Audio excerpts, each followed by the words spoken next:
Welcome everyone to the PJScast. I'm your host Pierce, alongside of my good pals Jacob and Dylan. Today we are doing the season preview for the 2024-25 NHL season. I can't believe it's already here, but after like what seems like forever, 2 weeks of preseason games were finally here. Technically, games have already been played. Jacob, you would know that with the Go. Sabres. Only Yeah, team. you're like actually no, those don't count. Those don't count. Nothing in Europe counts. Yeah, nothing in Europe counts. What are your thoughts so far on the Sabres, Jacob?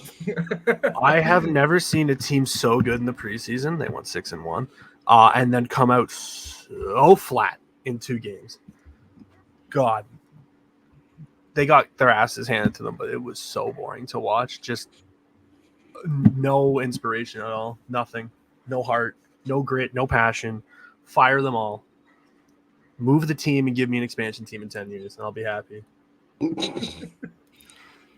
Ryan McLeod's so good. Fuck. We were losing like 4-1, and Rosie put in the group chat, he's like, Ryan McLeod looks good. Everyone was just like, shut the fuck up. God, that's so bad. Like the two things he typed were Ryan McLeod looks good and Greenway's has looked decent. And it's just like, shut the fuck up. Those aren't the guys you should be talking about. It should be like, wow, Tage Thompson has 4 goals. He doesn't. Wow, yeah, that's crazy, dude. Everyone looks like shit besides them. That's awesome. Get excited. I can't wait for another. I mean, the Blackhawks were getting their ass whooped in preseason, but they didn't you just kill somebody? They beat but that was the kids, so it doesn't count. Yeah, they beat the Blues in Milwaukee, and notably the biggest victory in the city of Milwaukee in sports this week. So, good for the Blackhawks to finally do that. Rude, but okay. The Mets, baby, the Mets. Breaking Pierce apparently hates the Brewers. That's crazy. They're winning right now. All right, what's before this gets out of hand too much? This is technically the 6th season that the PJScast has covered, because we had 2021 season and then 22, 23, 24, 20. This will be 5th, technically 6th if you count the bubble. So it's crazy that we've done this amount of seasons. But let's go division by division. Which division do we want to start with here? We'll kind of take a few minutes to go through each team, give our thoughts where we're going to play some, like who could be some breakout players, all that stuff. So where do we want to start, boys? What the hell is Utah's abbreviation? Is it UTA? This is so off topic. I'm sorry. I'm putting them down here, and I'm like, it's not Arizona. What are the 3 letters? It would be funny if they put TUAH. That would be so funny. I think. It'd be crazy if the first team they played had a hawk in their name too. Like, I don't know. Oh man, that's awesome. I don't know. It'd be crazy if they put that on national television too. This is so crazy. I'm gonna eat my lunch late while watching that. I'm gonna kill myself. Oh my god. While I'm listening to the new KSI song. Oh fuck. Yeah, no, it's actually over. And thank you for tuning into the podcast. I think we should save the West, because that's the one I have 0 clue. This Central Division is stupid. There's like 2 good teams and 7 bad teams. That's too many. There's not 9 teams in the division, but still. You want to start in the East? Sure. Do we want to start with the Atlantic that has your very own Buffalo Sabres? Yeah, put them 8th. Jacob, you're in the same division as the Senators. You're not the worst. We're in the same division as Montreal too. Don't worry. We have a couple free wins. Hey, really? They're missing like half their team this year. It's gonna be okay. All right, let's get started. What team are we starting with? How do you want to do this, Pierce? Let's go alphabetical order. Let's go with the team that just signed their franchise goalie to an 8-year extension, Boston Bruins. What we thinking? Second round exit last year to the Florida Panthers gave them a pretty good push. I mean, a lot of that was Jeremy Swayman. Traded their goalie Linus Ullmark. I was thinking about the situation before they signed Swayman today, and it was reminding me so much of the Canucks in 2013 and 14, where you have these 2, franchise goalies. With the case with the Canucks, they had Luongo and Schneider. And I remember the thing at the time was like, oh, well, trade Luongo, you're probably not going to get too much from, but at least you get his contract off the book. And it was like, oh, if you trade Corey Schneider, then, even though he's probably going to be better for longer, you still get more for him. And that was kind of like the opposite of what Boston did. Boston just said, oh, we're going to get rid of our Vezina Trophy goalie, but then go with Swayman. And then there was a while where I thought, well, maybe they don't get something done with Swayman. And in the case with the Canucks, they got rid of both those goalies. So I'm like, is this the inverse of Vancouver, but they still lose both goalies? But no, they get Swayman locked up, signed what should have been a Boston Bruin all along with Nikita Zadorov to a big contract. They also signed Elias Lindholm in free agency,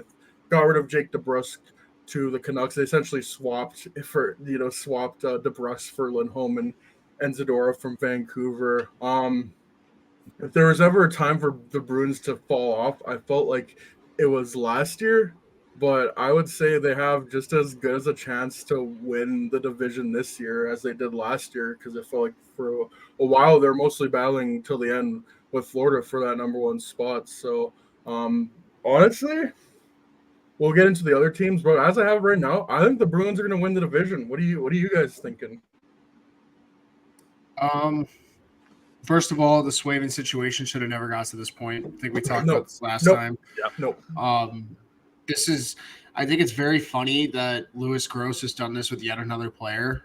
Because I remember this being very clearly what happened with the Nylander situation. Oh, they went down to the last minute with Nylander in 2018. Yeah. Yeah, but it was like a couple $100,000 in Boston. Like a smart team was just like, we're not going to let this roll out another couple months and play the field with Jonas Korpisalo. And Bussy. Yeah. Boston's going to be Boston. I don't think they're going to win the division.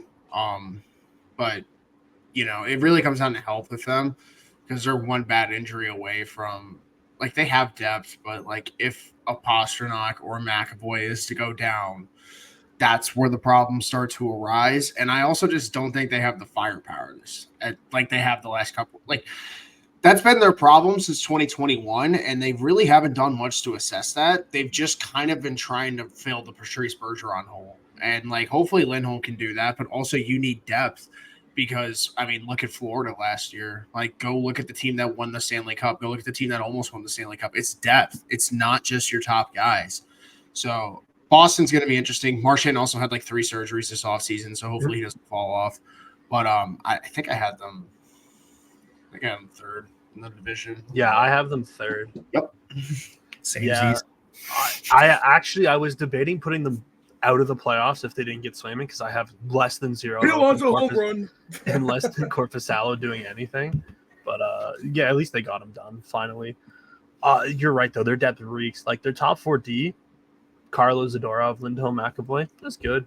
I don't really care for Andrew Peeke on your bottom 6. You probably shouldn't play.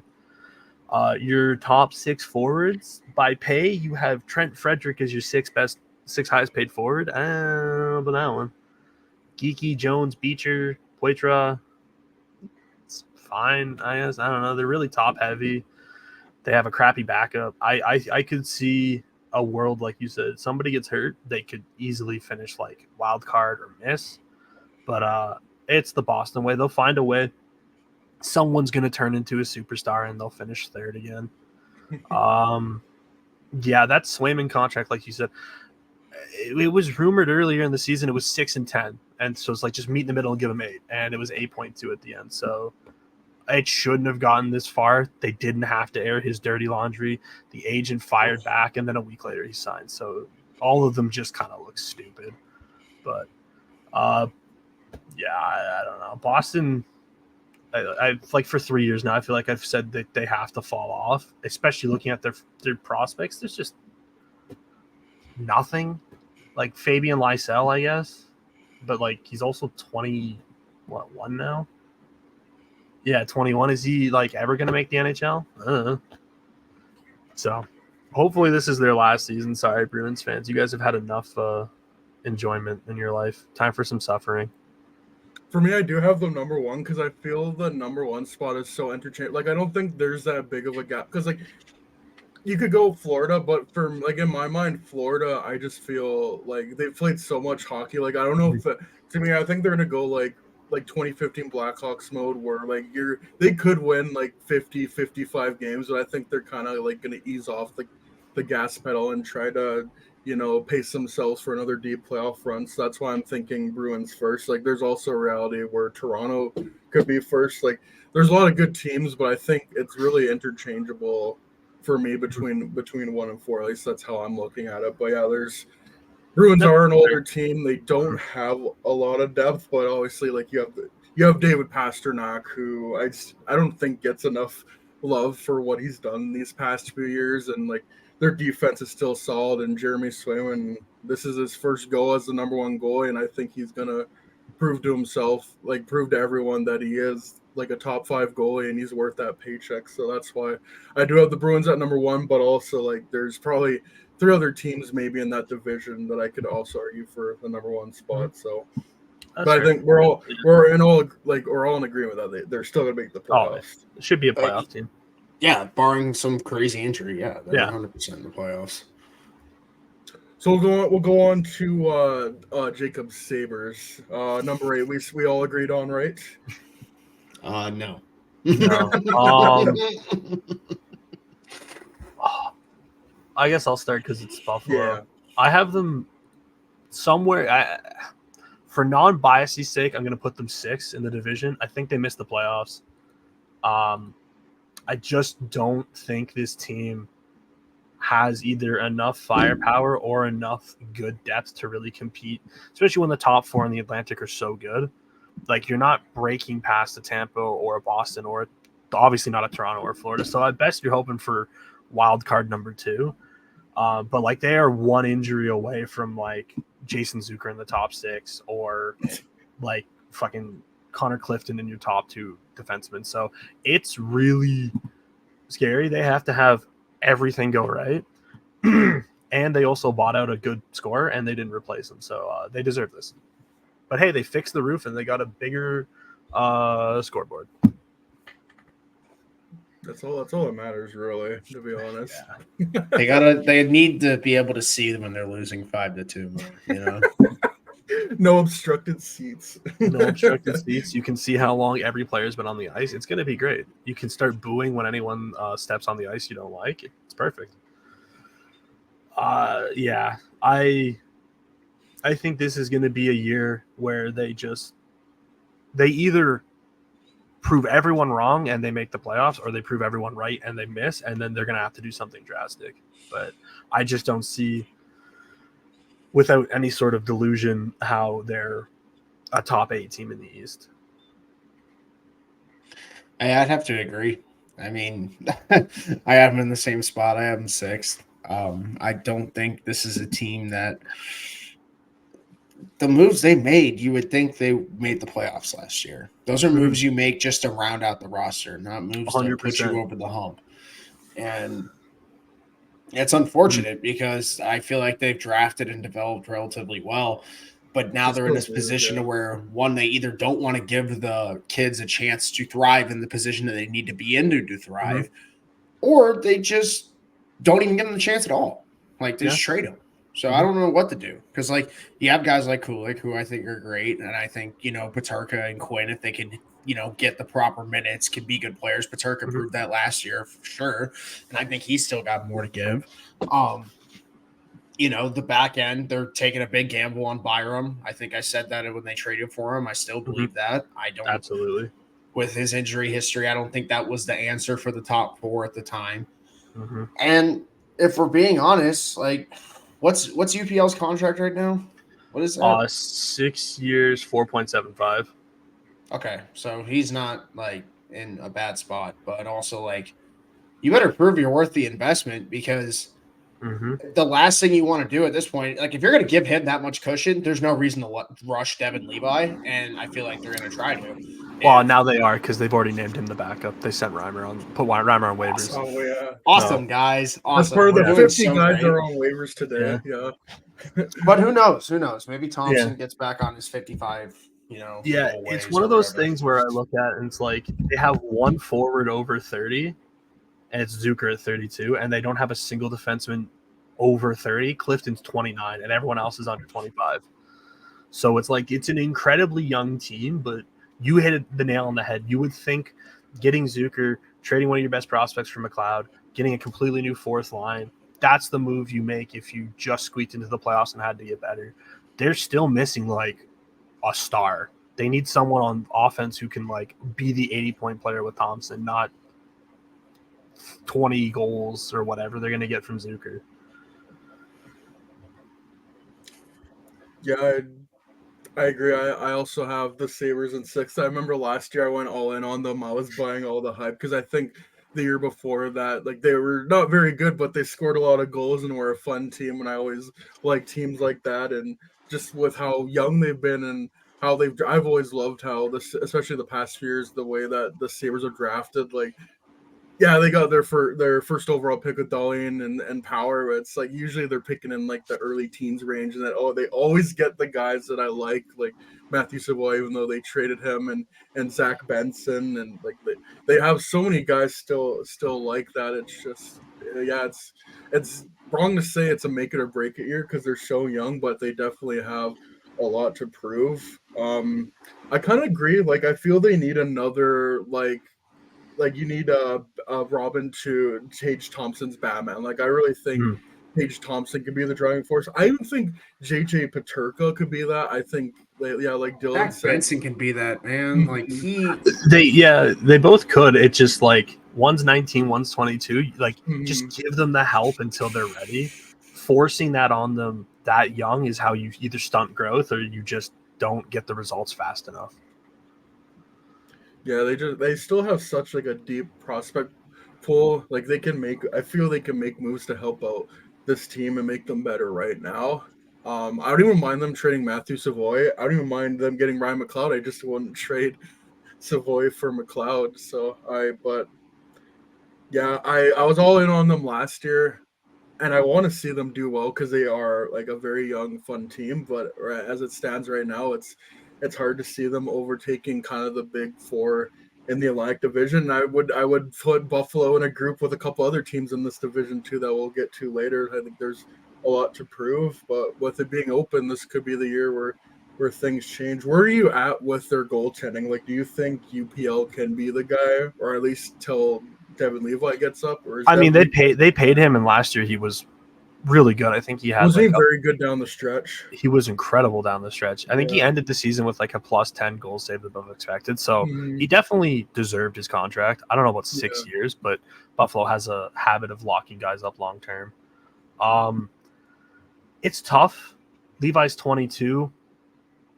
He's That's probably so gonna get young like for he's a probably gonna goalie. get like 30 games as a backup. I'd probably rather him just play 50 in the AHL.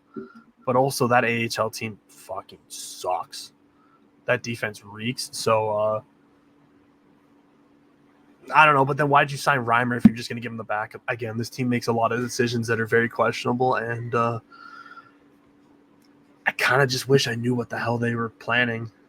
Like sitting on what $7 million in cap space when you could have easily added something else to help the team. But hey, I'm not a GM. I'm just a guy on a podcast. I think they need another right hand defenseman too. Like, needed that for I 3 mean, years. I think a lot of teams would say that, but Buffalo has like the capital to make a move like that. Oh, easily. I mean, our top four defensemen are 24, 21, 24, 23, all four left-handed. That's Again, easy. Just go after Evan Bouchard after this year. yeah, just say, hey, you guys can have Bo Byram, and we'll take this guy. See you later. Bye. All right.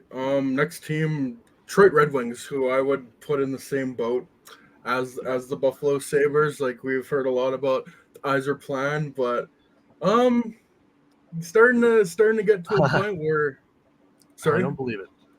yeah, I think a lot of people are starting to lose patience, and that's the thing. Like if it was not Steve Yzerman, if it was any other GM, like we would probably like be calling for his name and wanting to get him fired. But since it's Steve Yzerman, he has kind of the good grace to do it. But then that also could go the other way. Like if none of this works out, you kept him here for this long and did nothing. So, Yeah.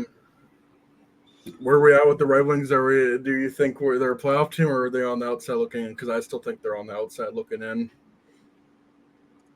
I think they're a playoff team. I'll say it. Ooh. I think they were 1 point away, and They were very close. Yeah. it took basically everything to go wrong to keep them out. And I think at the end of the day, it comes down to goaltending.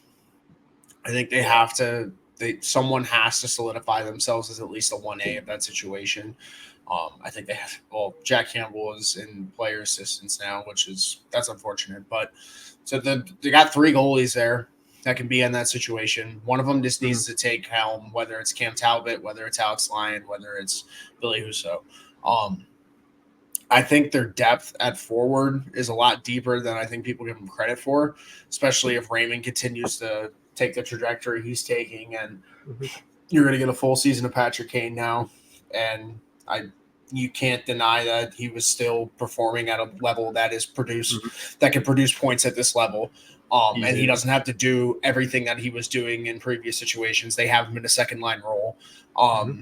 Back end is a little concerning, but they're in a position where if all your forwards hit the spot they need to hit, they can outscore their problems. Like this could be a Seattle situation from a couple years ago where if they can just hit a crazy shooting percentage, they'll go crazy.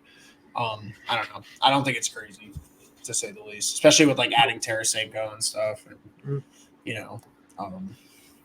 I think that's fair. I don't believe in them as much. I have them 6, mostly because like I just find you're right with like Kopp, Comfort, Sanko, and Kane. It's gonna be 2 guys on your third line, 2 guys on your second line, but they are older. Some really shitty contracts, but that decor gives me no inspiration. And when you need a goalie to step up, and your top pair is Cider and what do you mean Olimata and Eric Gustafson aren't good enough? No other NHL teams have this problem before. Yeah, like you're looking at it, it's like, is it going to be Petrie and Cider together? Petrie's 36. And they have 3 goalies that are all question marks. They fucking waived Justin Hall. Congratulations. It does look like Casper is going to make the team, which is good for him, but it's the team that just like, you're right. If they go on a shooting bender, they absolutely could make it in. But to be fair, I still don't. I think they would be like second wild card at best. So they might. Well, that's where I have them. Yeah. So, but you would need so much to go right, which would be fair compared to last year where everything went wrong. I just don't know. And in the realistic world, if Larkin or Raymond get hurt, you could just be fucked. Also, Alex DeBrincat's not scoring 5 goals in 4 months again. So why not? I really don't think that's going to happen. Watch him score 5 goals in 4 periods now. Get excited. He literally did that to start last year. But yeah, it's a team that literally just comes down to playing up to your potential. And like Pierce and I talked about it last show, it's a big make or break year for Mo Seider. I really do think it is. Like, you cannot use Ben Sherrod as being an excuse. I'm sorry. I've watched top defensemen carry around pylons forever. When was the last time Drew Doughty had a good defensive partner? He's also getting paid now to carry that guy. You're not on your ELC. You're getting 8.5. It doesn't matter who your pairing is. Produce. Yeah. And I love Seider. Like, Pierce and I had this talk. Like, I don't mean to keep harping on it, but it's just like, if he can prove that he's that number 1 defenseman, that puts this team over the top in a different way than they were before. Because it takes the pressure off a guy like Edmondson. It takes pressure off guys like Mata, who could be a good third pairing guy. It takes pressure off guys like Eric Gustafson, who, if he can be your 6th defenseman who's a power play specialist, he just replaced Shane Gostisbehere for you. Like, all these things are why I think this team can take a step, honestly. It's just health. It's literally just health. It's just like Boston. Because if one, like you said, Larkin goes down, fucked. Granted, like if Casper can jump in and take that role, cool. But I just don't think he's ready. I don't know if 20-year-old Casper can replace Larkin on the first line. Their center depth is crazy. Like, I don't think Kopp or Comfort could do it. They're both kind of like that 3C, borderline 2C guy. Their winger depth is nice. Raymond, DeBrincat, Sanko, Kane. But again, that defense just scares me so much. It's Mo Seider and then like 4 guys who should probably be on the bottom pair, and then Edvinsson, depending on how he wants to play. Yeah, I do think a lot hinges on Moritz Seider, and yeah, I think a lot did go wrong for the Red Wings last year, but they just narrowly missed. But I kind of see the same thing happening again this year. I just think Mhm. like yeah, they could very like Yeah. I think Lucas like sorry. I was gonna say I think you're also gonna see some teams in the Metro step up. Like New Jersey was terrible last year. I think you won't get as easy of a entry as you could have as opposed to last year. Mhm. Yeah, definitely agree with that. Yeah, there's the potential for them to be very like top heavy, especially with guys like Larkin, Raymond, DeBrincat. Like Raymond, I think can really put himself into a tier of like the 80 regular 80, 90 point guy. DeBrincat, if everything goes well, like that guy can score 40 goals. So like they're gonna get offensive production out inside their top six. Like Kane and Tarasenko are still good, even though they're a little bit older. But to me, it's like it's more Seider, and if they can get another guy like if Marco Casper can really even just to be like the regular third line center and like put 30, 40 points, I think that would be a boost. If I'm not mistaken, I think Nate Danielson can play in Grand Rapids, so maybe that could be another thing. Like they have guys on the way. It's just I it's gotta believe you're correct. come together for them. Danielson's 20 now, so maybe he can play in Grand Rapids Yeah, I think it's if you turn 20 before the end of the before the calendar season year. starts. Yeah. Yeah, you're eligible to play in the AHL even if you are 19 for a bit. So yeah, right now I have them just on the outside looking in, and if they do make the playoffs, like that's good. But I wonder like another year of them not making the playoffs, kind of just being meh. I wonder what's going to be thought of Iserman. So Oh no, it's okay. The plan will be the exact same. Just draft the exact same player for the fourth year in a row. Cap. and then sign a right-handed defenseman and put him on waivers. Oh my god, when they give Timothy Liljegren $6 million for 4 years, it's going to be great. No, they're trading for him. All Oh right, no. let's go on to the next team. I don't think there's much to say here. That's just the Florida Panthers.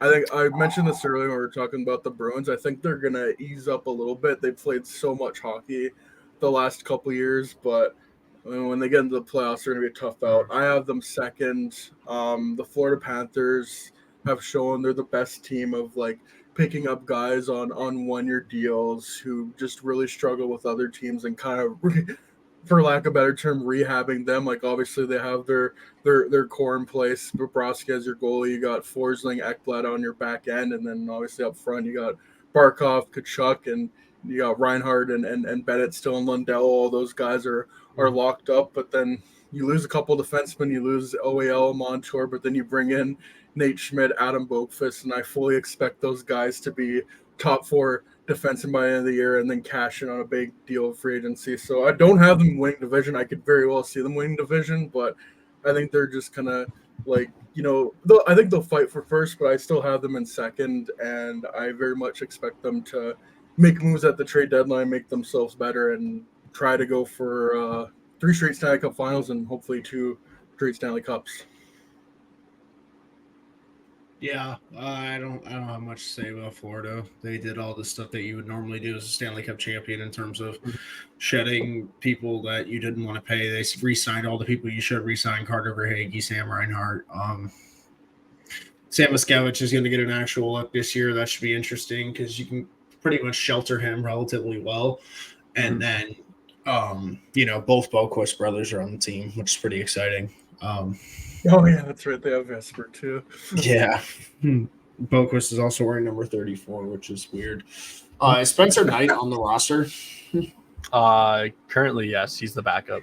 Get excited. Oh, is it? That's cool.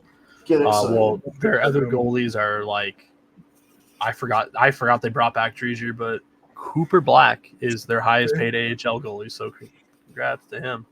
Get excited. Yeah, I don't know. Like you said, they won the cup. They kept the players they had to. Their top 8 forwards are great. So yeah, you just put in Samoskovic or whoever you want, and it works. The defense, I like I want to look at this and go like, okay, Nico Mikkola, Dmitry Kulikov, Nate Schmidt, Adam Boqvist. That fucking sucks. And then I'm like, it's the Panthers. They're probably gonna like one of them's gonna win the Norris. So like I don't know what to think. Adam Boqvist, Brandon Montour arc is coming soon. We've said this since free agency started. Oh yeah, everyone knew as soon as they picked him up, he's gonna play top line power play, get 60 points, and then sign in Seattle. Yeah. The only hope the Atlantic has is that Bobrovsky decides to have his off year.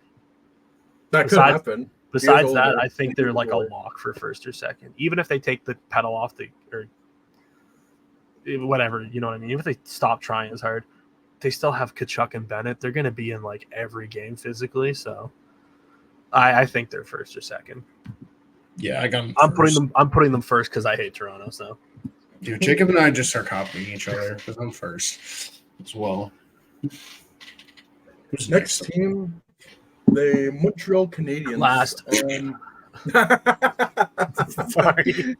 So you think Ottawa is better than Montreal? Not a chance. I think only because they have Allmark. I don't know what the fuck Montreal is doing with this team, man. Oh yeah, they do. Whatever. That doesn't change my opinion at all. That's fair. Montreal, if once Laine gets back and gets up to speed, I think their forward core is serviceable. Mm-hmm. You know, the back end, their young defensemen continue to take steps. Lane Hudson's going to be a key in this. Lane Hudson's got to take a huge step for this to, you know, be a real thing that works. And Slavkovsky has to continue developing at the rate he was in the second half of the season. But I don't know. I just like what they bring to the table a little more than Ottawa. I think Suzuki's a legit number one center, two-way. Like, he could be a Selke candidate this year if he plays his cards right. Caulfield, if he can stay healthy, we know he can put up points. Doc staying like that. It's another the Atlantic is just a division of you need to stay healthy because like if Ottawa could stay healthy or not Ottawa, if Montreal could stay healthy, they're going to be great. Same goes for Ottawa. Like if they can go a full season with Josh Norris, that'd probably help them a little bit. But yeah, the only thing with Montreal is that they've shown they just can't stay healthy ever. We were like, hey, they stay healthy this game. They could be or this year, and now Laine's out. Fucking Reinbacher's out. Doc took a huge hit. So they're going to be fun to watch. I think they're going to be one of the most exciting teams. Mm-hmm. I still think they have a ton of just dead weight. Gallagher, Anderson, Dvorak, and Armia are just dudes at this point that shouldn't be up. But whatever, have fun. They could easily sell off a couple pieces and just let it ride. But, I just don't see, especially with the Laine injury, because he's going to miss, 2 to 3 months or 3 to 4? Yeah. I think they're just missing a little bit too much, especially with how competitive the division is. Yeah, if not a playoff team, definitely a fun team to watch. But, yeah, they got to stay healthy. Like, this can apply to so many teams across the league, but yeah, just I don't think Cole Caulfield's even had a full, close to a full season. He's the greatest never 50 goal scorer. Yeah, Kirby Dach has just been plagued with injuries. I really hope he stays healthy. And then you look right now, Patrick Laine, I think he's also had personal issues as well. Which sucks, but he's had injury issues, and then Reinbacher's out for a bit too. But yeah, they will be, I think, a fun team to watch, and kind of like what Jacob mentioned, they do have a bit of a lot of older players on kind of mid contracts with Dvorak, Anderson, Gallagher, but once those they don't this is just a year to see what you have. Like if Newhook or Doc end up not being great, you can move on from them. You have Demidov coming. You got that Hage kid who Montreal fans think is the next Jack Eichel. You've got, I don't know, there's so many names here that could be stuff. Owen Beck, I know they've touted as a decent 3C potential. Luke Tuck looks all right. You have Reinbacher. I'm not going to say his name because I refuse to. He's not playing. Reinbacher's out 6 months. Not him. He's going to be fine. It's the other first round pick defenseman that did inappropriate things. Oh yeah, well that's why he's not on the team. Yeah, he sucks. Yeah, they have gets another victim. They have a ton of prospects. They could really just they don't have to do much this year. They can just see what they have, which might be good for them. Honestly, no pressure. for Suzuki or Caulfield, and they can just go out and play. Yeah, it's just really hard to, accumulate, the best 50 goal scorer to never score 50 goals and the best 40 goal scorer to never score 40 goals. It's such a trait. They also got like the best 50-point player to never get 50 points. Like, they're just so deep. They are the greatest hypothetical team of all time. I remember when people were talking about the Justin Mike Herbert Matheson. of hockey teams. Get excited. Exactly. Me when I'm in a hypothetical championship. See, it just sucks because then Demidov's going to get there and he's literally going to change everything. I know. He said they're actually going to be good and I'm going to have to stop like shit talking. Or he's going to be like the next Alex Galchenyuk. Can I get the latter? Please. I really hope it's not the latter. I kind of hope it is because I hope they. No, but like Demidov's good. Like I don't want Demidov to do that. Like look at how Mishkov's been. Like I know Demidov's going to be good. He's going to be so fun to watch too. I just hate that it's there. Why couldn't it have been somewhere else? Why'd you have to fuck us, Columbus? No, why'd you have to fuck? Do you imagine him on Anaheim with that team? Jesus, crazy. Columbus literally could have had the number 1 pick this year and the number 2 pick this year, but they were just like, no, we're good. We're fine. We'll take Caden Lindstrom. I love. And Caden then he's Lindstrom. got fucking like what? He got sports hernia surgery or something. Poor bastard. Who's next? I don't want to talk about that. Habs, I got 7th. Like, yeah, Nice. probably not another great finish, but I think they'll be a fun team to watch. Next development. So, do what you guys have this? Do both of you have this team last then? Yes, I'm not kidding. Like, why do y'all think I'm kidding? Ottawa's gonna be last this year. Olmark's gonna walk, and they're gonna fucking fire everyone again. Honestly, like, I don't know why this is like. I don't know why this is a talking point. Like, this team has not done anything to impress me, and the way their back end's designed, it's not gonna fucking help Olmark. Like, I'm so serious. That's fair. Like, I'm gonna pull up their back end right now. You're telling me that you don't trust a 19-year-old Carter Yakimchuk? Why is he on the opening night roster? Oh, you want to talk about him? This is what I'm talking about, bro. What the fuck is Philly doing? Wasn't Jacob Bernard Docker like not asked for them last year? Like, what the fuck? Oh no, he's also on the roster. He's just the last guy. They have 8 defensemen currently.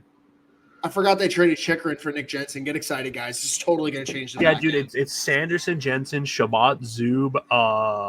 Why does David Perron love dying on me? Like, it's his favorite fucking thing on earth. He is a man. He just loves this. He loves being Oh, they have Nick Cousins, though, guys. Get excited. Like, they're going to win the cup. Then he'll go back to St. Louis. How do Ottawa fans, like, look at the team and think there's any hope? Remember when they said Shane Pinto was the next Patrice Bergeron, and now Ridley Greig is the next I Brad wouldn't trade Marchand? Shane Pinto should have hit that parlay at this point. Jesus I Christ. just left, dude. Because, like, I'm serious. If they start sucking, you got to, like, trade Shabbat. Because, like, you... Trade Kachuk to the Chicago Blackhawks. It's annoying, man. It's annoying. Because Because they have decent pieces. They're just not good. It's a really annoying team. I have no hope in Detroit, and as a Sabres fan, I don't have hope. So this is the team I'm putting 5th, just because the only way it happens is if Allmark actually plays stupidly good. But like, I just look at this team and it's like, why are you? How do you have Norris, Kachuk, Stützle, Giroux, Batherson, Perron, Pinto, and Greig, who like all are decent, and just like you can't fucking do anything? I'll put it this way, and this is the easiest way to put it, and like this is the way I've started to look at contenders, and I think it checks out. If you don't have a single position on the team that's top 5 in the league, you're fucked. You're just fucked. And they don't have any of that. They don't even have a single position that's top 10. They have the top 5 busts of all time maybe. with Tyler Boucher. Get excited. Like, but like, I'm serious. Like, they don't have a forward that's top 10 in the league. The closest is Stützle, and Stützle does not crack the top 10. I'm sorry. I don't care what you say. No. Back end is Sanderson, which is not good. Yeah. If Olmark can be what he was 2 years ago, then yeah, you have an elite goalie, and shit gets interesting. Yeah, that's their only hope. But that's what I mean. Like, they need Allmark to be Vezina good on a team that's not the Bruins with that defense. Call me crazy, but this is going to be 21-22 Blackhawks. Like, this is minus the off-ice shit. I'm talking strictly on ice, where the team just like, oh, yeah, we got an elite goalie. This should work. And then the goalie doesn't do well. Not even great, just average. And then the whole team can't fucking perform around it. Yep. Very fair. It doesn't help that everyone's better than them in the division, besides Montreal, on paper.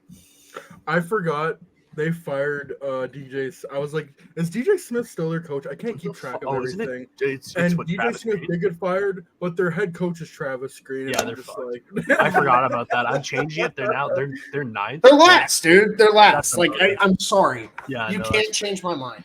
Yeah, I mean, I don't really. And if have they're much not, to- congratulations. You're better than Montreal again. That's gotten you so far in the last 7 Hey, years. they can draft Carter Yakimchuk again. Listen, I like They'll Carter have the seventh. Yakimchuk, but he should not be on the opening night roster. Period. I'm pretty sure Yeah. his family was behind us in the draft in Vegas, or like some very close friends. Because when we got drafted, there was like big crowd behind us. Big that was fans of the cheering big for kid. him. He's gonna be good. It's just again, why are you rushing him? Just let him Why? Yeah. Next Okay. team, Tampa Oh my Bay God. Lightning. Oh, I almost got excited. Fuck.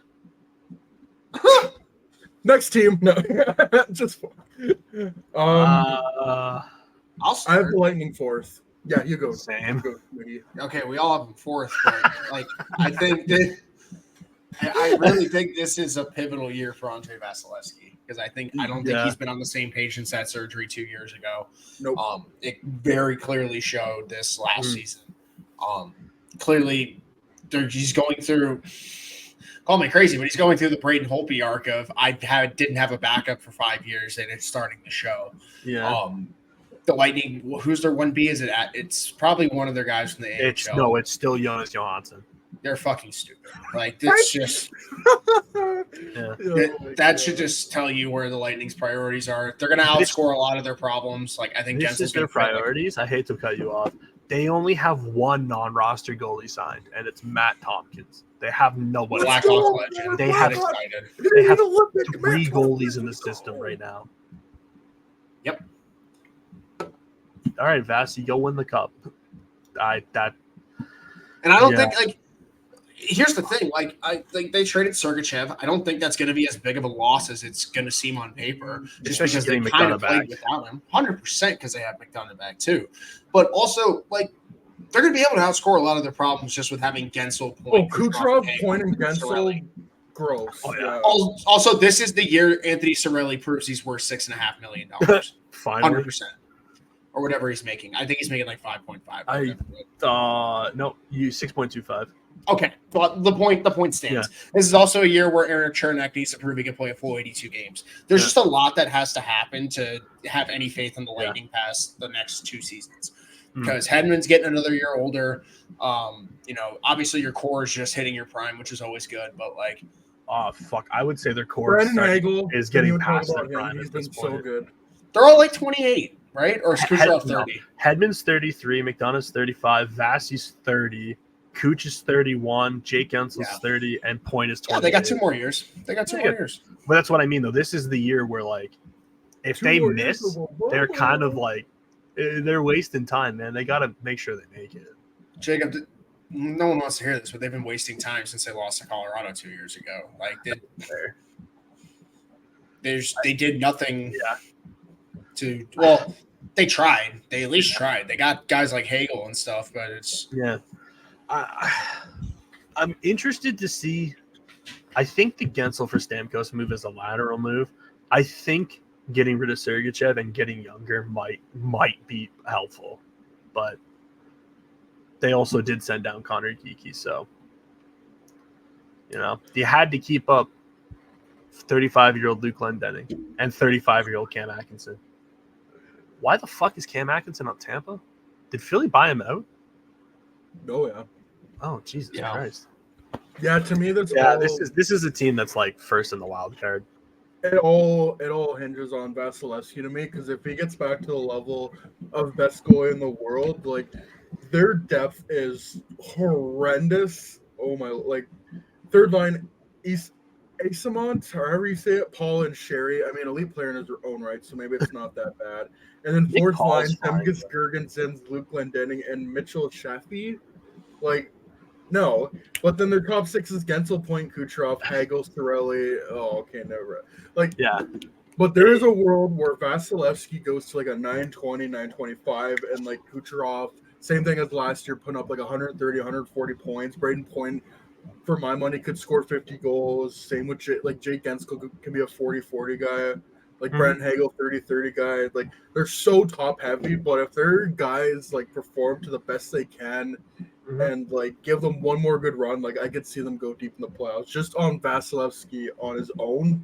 But yeah, if all their guys that they have paid to the big bucks that are like play at the top of their game, like yeah, it'd be hard to take this team out. But as it stands with that depth, yeah, wild card. But that Kucherov on and point on their own. Oh yeah, they're still a good enough team that they're gonna make it. Again, barring injuries, but at this point, just that's everybody. Yeah. Last team, Toronto Maple Leafs. I have them third in the division again. Ooh, what year is it? Yeah. 1967. They were first in the Canadian division in 2021. And that worked out so well for them. Yeah, I got them second this time, but I don't know. You're giving them home ice advantage this time. Same, Jacob, same. I think we agreed on everything but two teams. Pretty much, and it speaks for itself. I mean, until that core four gets shaken up, they're going to win games. It just comes down to that. If Joseph Woll can, play a full fucking season, and they got Stolarz, who's a pretty good 1B. Goaltending, as long as they're healthy, should be good. Yeah. Chris Tanev, if he gets its health once again, because if Chris Tanev can stay healthy, that's an elite defenseman on your team to help complement guys like Morgan Riley and whatnot. But it really just comes down to the guys up front are going to fucking put you over the top. And this is going to be a year where Tavares is going to, clearly take a step back. I think they're playing Nylander at center as opposed to him. It's going to be a year where the guys who are getting paid $11 million need to start playing like it, because Max Pacioretty is not going to put you over the top. No. Nor should it. If Max Pacioretty is putting you over the top. They are. Oh, yeah, I forgot they got OEL. That's going to be fun. They got 4 great forwards, and then their complementary depth's not bad with Domi and Nyes and Robertson if they don't fucking kill him. Lawrence isn't bad. I like that. Yeah. That's probably the best defense they've had in years. I mean, I know Tanev's old, OEL's old. I think OEL takes a step back out of that Florida system. Also because it would be hilarious that he only plays bad for Canadian teams. They're probably going to move Liljegren, and they're going to extend McCabe. Apparently, it's 6 years and like $5 to $6 million. For McCabe? Yeah, that was the rumor. That was Where did that number come from? That was the I remember sending it to the She Liga chat. Yeah, there was somebody who was like before the first game. Don't be surprised if you see it. But I don't know. I don't have the most confident in Woll and Stolarz, but they're gonna outscore their problems anyway. So who cares? I'm sorry, I'm still baffled by $6 million for Jake McCabe. I love Jake McCabe, but he is not a $6 million player. They're gonna, I can't remember the exact thing, but they were talking about how they're gonna have OEL. OEL. 6 years or $6 million? I heard 6. He said $6 million. I said 6 years for $5 to $6 million. Apparently, that's what I heard. So it's 6 times 6. Yeah, get excited, Pierce. He's gonna be signed until he's 38. They're gonna LTIR him and Chris Tanev to pay for Mitch. He's going to Robidaw Island, baby. See if I can find the exact tweet again, but that's for me with the Leafs. Not a great one. They make it to the playoffs every year. That's not the problem with this team. Like Austin Matthews is gonna get at least 50 goals again. Like Mitch Marner is gonna put up 90 points. William Nylander is probably gonna get 80+ points. That's not the problem. And I feel a lot is made of, the Leafs defense isn't good enough. And that's not been their problem, though. They can't score goals in the playoffs when it gets that time. This team needs to get to the playoffs. Their top guys need to perform, and they need more out of their depth guys. You need Matthew Nyes to really take off and be a secondary guy. Hopefully, same with Nicholas Robertson, and maybe not Easton Cowan or Fraser Minton yet, but you need those guys to come up and score for you. Are either going to make the team? No, not a fucking chance. Easton Cowan already got sent down. Oh, I remember I think it was Vish was talking about how good Easton Cowan looked for like a game. So yeah, I bet he did, dude. He's 19 playing against fucking AHLers. Like, I'd hope so. I'm sorry. Well, I'm sorry. Then they need to trade him for like a guy who can be that right now. Like, you're exactly. I hate to be that guy. Right, their Pierce. window is eventually going to close. Like, I know Matthews is always going to be a great player, and so is Window's Nylander. open as long as I have Matthews. Like, let's keep. But like, that defense is so old that like you have to actually do something eventually. In 4 years, you're looking down the barrel of like maybe one of the greatest wastes of talent of all time. They're already looking down that barrel, buddy. Oh, I hope I think so. they have been. Mean, again, as a They're, hater, they're, this is they're great. exactly where the Capitals were when they had Ovechkin before they won a cup. That's it's fair. It's just what it is. Yeah. And, I got to watch one of my good pals go through it every year as a Caps fan until they won the cup. It is actual hell, knowing that you have one of the best players of the generation. I bet, Colorado fans probably did the same thing with McKinnon, but at least they made the playoffs. At least they got one. At least they got one. Yeah. Mm-hmm. If you got a banner hanging from the stadium, especially in Toronto, I mean, like, we're not even going to talk about the fucking elephant in the room with the Oilers, but like, yeah, that too. We're talking about wasting a fucking star in their prime. Not even wasting; they lost by a goal. That's anyway, Leafs are a little bit bigger of a problem. Yeah, I think they're going to make the playoffs. Obviously, like you would need such a catastrophe for them Mitch not Marner to. contract holdout. Get excited. Oh, the real question is, where does Marner sign next year? The Leafs for $12.5 million. That's no fun. No, but that's what's going to happen, dude. I know. Can you They'll imagine just him getting $1 million more than Nylander? Yes, that's crazy. And I know they will. God, this team deserves everything they get. Dude, and it's nothing against Marner. It's like if he was on any other team, he's worth that contract. Like, it's just that he might be the third best. Fucking 100-point player who is in a Selke final. Who's never scored 100 points. Dude, he's just like, he's begging to be a Hab. Oh my god.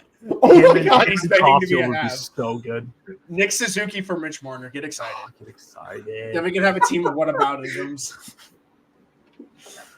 So for my Atlantic, I got Bruins first, Panthers second, Leafs third, fourth Lightning wild card, fifth Red Wings, sixth Sabres, seventh Habs, and eighth Senators.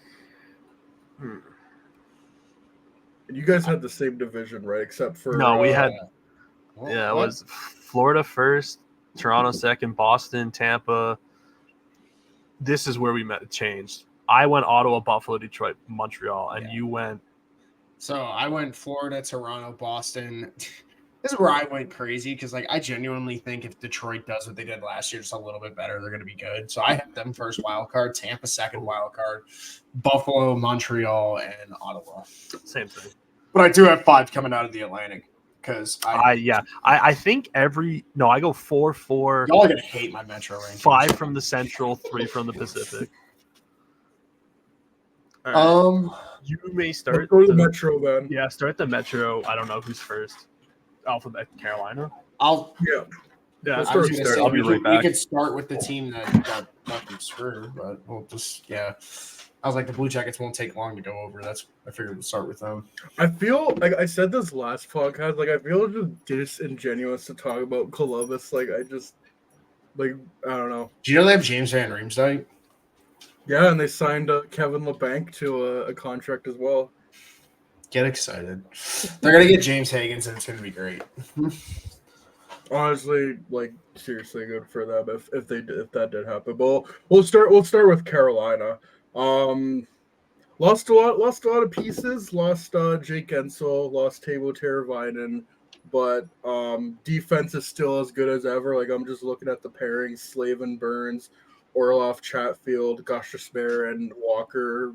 That's so good. It doesn't really matter who they put in net. Like, Rod Brendermore has one of the best team structures in the NHL and has for 5+ years now. So I don't really worry about that. It's I think there's some similarities between them and the Leafs. It's like when they get to the playoffs, they can't really score when it matters. And first line, I'm just looking at daily faceoff. Like Seth Jarvis, I feel could turn into that guy. I really like Seth Jarvis, who can turn into that top line winger who can get maybe not 40 goals, but like a 30-goal guy and get you 80+ points perennially. I think he's that good, and they got him for a very good contract. Eric Tulsky being a more analytical driven GM, I'm curious to see what he does in trades and how he kind of gives this forward core more offensive support. Because Andrei Svechnikov and Marty Necas on your second line, it's fine. I just don't know if Jesperi Kotkaniemi is going to get it done. I feel they need a couple more offensive scores. But all that said, like again, with Rod Brendamore as their coach and that team structure, I have them second in the division. I think. Same. Like again, it's just a point for me. It's like it's not a matter of whether they're going to make the playoffs. It's a matter of what they're going to do in the playoffs. For me now, they haven't won a game past the third round since they won the Stanley Cup or won a game in the third round. And they're 0-12 right in the last 3 trips there. That's hilarious. I really do. Oh, sorry, Jacob. No, you go first. I'm just looking at the roster. I agree with Pierce. The back end is still good. Secondary scoring is genuinely concerning for me with that team. They're one injury away from not having the scoring needed to compete with any team come playoff time, but they're going to have the system put in place to, get a guy that gets like 12 goals in 40 games or something that's going to put them over the hump just slightly. I have them second as well. I think this is a huge year for guys like Necas and Svechnikov. Like, they're playing Jack Roslovic on the top line. I don't know what the fuck that's about. I like the Walker signing a lot, and I like that they brought back Chatfield. Their defense is so good. And that doesn't count for Nikishin, who they have in the minors. Yep. First injury, he's the first call-up, which is a nice situation to be in. Did they sign him? No, Nikishin's still in Russia. Oh, he is? I thought they no, he's still on their reserve non-roster. They would be they'll have calling Morrow in the I was going to say minors, they'll call up Scott Morrow. Yeah, exactly. Like, oh, no! Hey, listen, we're talking about injuries. They have Bradley Nadeau, Jackson Blake, Gleb Trikusov. They got somebody's got to crack this roster eventually, dude. They've had one of the most hyped up prospect pools, especially later non-first round picks, that someone's got to do something. Yeah, I like their pool. I think one of those forwards will crack. They'll find another Jarvis in the pool. I will give them their flowers. I think losing Brady Shea and Pesci and replacing them with Walker and Gostisbehere for half the cap space is incredible. Mm-hmm. Walker for 3.6 and Gostisbehere for 3.2, and Shea got 6 by Nashville or something. Just 7 by 7, I'm pretty sure it was ridiculous. And Pesci got overpaid in New Jersey to be their. He's gonna be on the third pair after Nemec actually starts playing. No, I do agree though. Their bottom 6 is very questionable, but you're 100% right. One of them's gonna score just 12 Eric goals. Robinson, 15 goals. Yeah, Sabres legend, get excited. But yeah, it's what they do in the playoffs, and they have to finally change the system. They can't keep taking 40 shots from the perimeter and expecting to win games. Doesn't work against elite goalies, and we've seen it in the playoffs for the last 5 years. Yep. Yeah. So where do you have the Hurricanes, Jacob? Second. Okay, so we all have them second. Next team, Columbus. I just hope they have a fun season, really. I hope all their young guys come up and do well. That's all I can really say about Columbus. I'm not going to talk bad about them at all. I do have them last, but I hope, honestly, I hope they have as good a year as you can, and I hope they win the first overall pick. That's really all I can I'm pretty sure we said that, or Dylan said that earlier, yeah. Get them James Haggins. This is a big year for just focusing on development of guys like Fantilli and Juracek, making sure they're getting the minutes they need, making sure you're putting them in the positions to, not halt their development. This is not the year that you play Juracek 26 minutes a night, No. This is, you got to ease it in, For very unfortunate reasons, they have openings on forward. And you should see Marchenko, Sillinger, Chinikov, Johnson, and Fantilli. Big year for Sillinger and Johnson. You have to let all 5 of them play. Juracek should be playing. This team frustrates me with their defense. Why did you give Severson that terrible contract? Why did you trade for Provorov? Why did you sign Goodbranson? And now you still have Jordan Harris and Jack Johnson. There's a world where they decide. Oh my God, they played Jack Johnson. There's a world where Juracek doesn't start, and I'm just very annoyed with them for that. But yeah, honestly, just play the year. Like you said, let the kids see what you have. I would love to see Matejchuk come up. I'd love to see Kuhlman's come up, or Svozil. They don't have a goalie worth a damn, but yeah, I want to see an Elvis bounce back. I hope he bounces back. You know what? They have a great amount of older players they could really flip. And then Sean Crowley. But they have, like, if Elvis bounces back, you could easily get a first for him at the deadline. You're going to get probably a first for Provorov. I don't know if you get a first for a goalie, but, like, if you can get his contract. Even if you get a second, who cares? Or a third. But, yeah, I won't speak bad about them. They're in a very unfortunate situation. But I hope they finish last. I hope they have a fun year. And I hope they're rewarded with a pick that actually catapults their franchise forward. And I hope fucking what's his name comes back from injury well. Lindstrom. Oh yeah, he's injured. Next team, the New Jersey Devils, had a very good 2022-23 and then took a huge step backwards. And here they are. They made couple big moves in the offseason. Like you said, they signed Pesci, who is not even, I'm looking at Daily Faceoff, he's not even in their starting lineup. He's hurt he's now. Injured. Yeah, him and Luke Hughes are hurt. But yeah, they got Jacob Markstrom from the Calgary Flames, helped solidify their goalie situation. Their defense is set. Mm-hmm. And again, like they have Luke Hughes and Brett Pesci out. And their defense is Brendan Dillon, Dougie Hamilton, Siegenthaler, Kovacevic, and then their third pairing is Seamus Casey and Simon Nebich, which really should be their second pairing, but should be. Yeah, their defense is gross. I look at their top six, like with Timo Meier, Jack Hughes, Jesper Bratt, Brett Summer, and then Tatar, Hischier, and Mercer as your top six. Pretty good. I didn't know they signed Paul Cotter, which is kind of funny. And then they got Paul Cotter in the Alex Holtz trade. Oh, yeah, that's right. And then their fourth line is McDermott, Lazar, and Bastion. Like, really like their top six. I think they're top heavy. I don't know about that depth, though, but... Yeah, I mean, I do think they step back. We saw with New Jersey. He's probably going to contribute 10 to 15... Or not New Jersey, Carolina. He's going to contribute 10 to 15 goals on the third line. Palat's on the third line. I don't know if he'll be on their daily faceoff. He was missing last game because of his child's birth.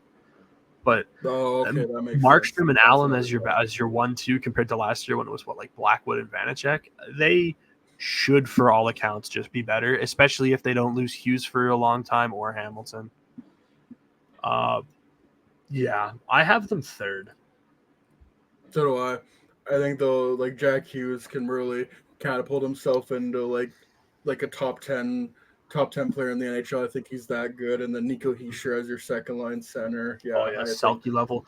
You have an elite 100-point player and then a Selke level defensive center second. It's the perfect combo. And then hopefully, like you got to get a bounce back here from Timo Meier. Like Timo Meier's going to be better. Yeah, I just think this whole team is going to bounce back. Maybe not like how they were a couple of years ago, but I still think they get in the third in the division. Yeah. Yeah. No. I have them fourth. No. Fourth? Yeah. I don't know who you that's them, but we'll get there. Yeah, I don't. This is another team where it's just like you've done it before. It literally took everything having to go the right way for them to have that great 52, 53 win season or something like that, which is awesome. Had 110 points, I think. Yeah. Mm-hmm. That's awesome. They're a team that, like you said, is one injury away from being screwed again. Oh yeah, and it's unfortunate, but it's reality.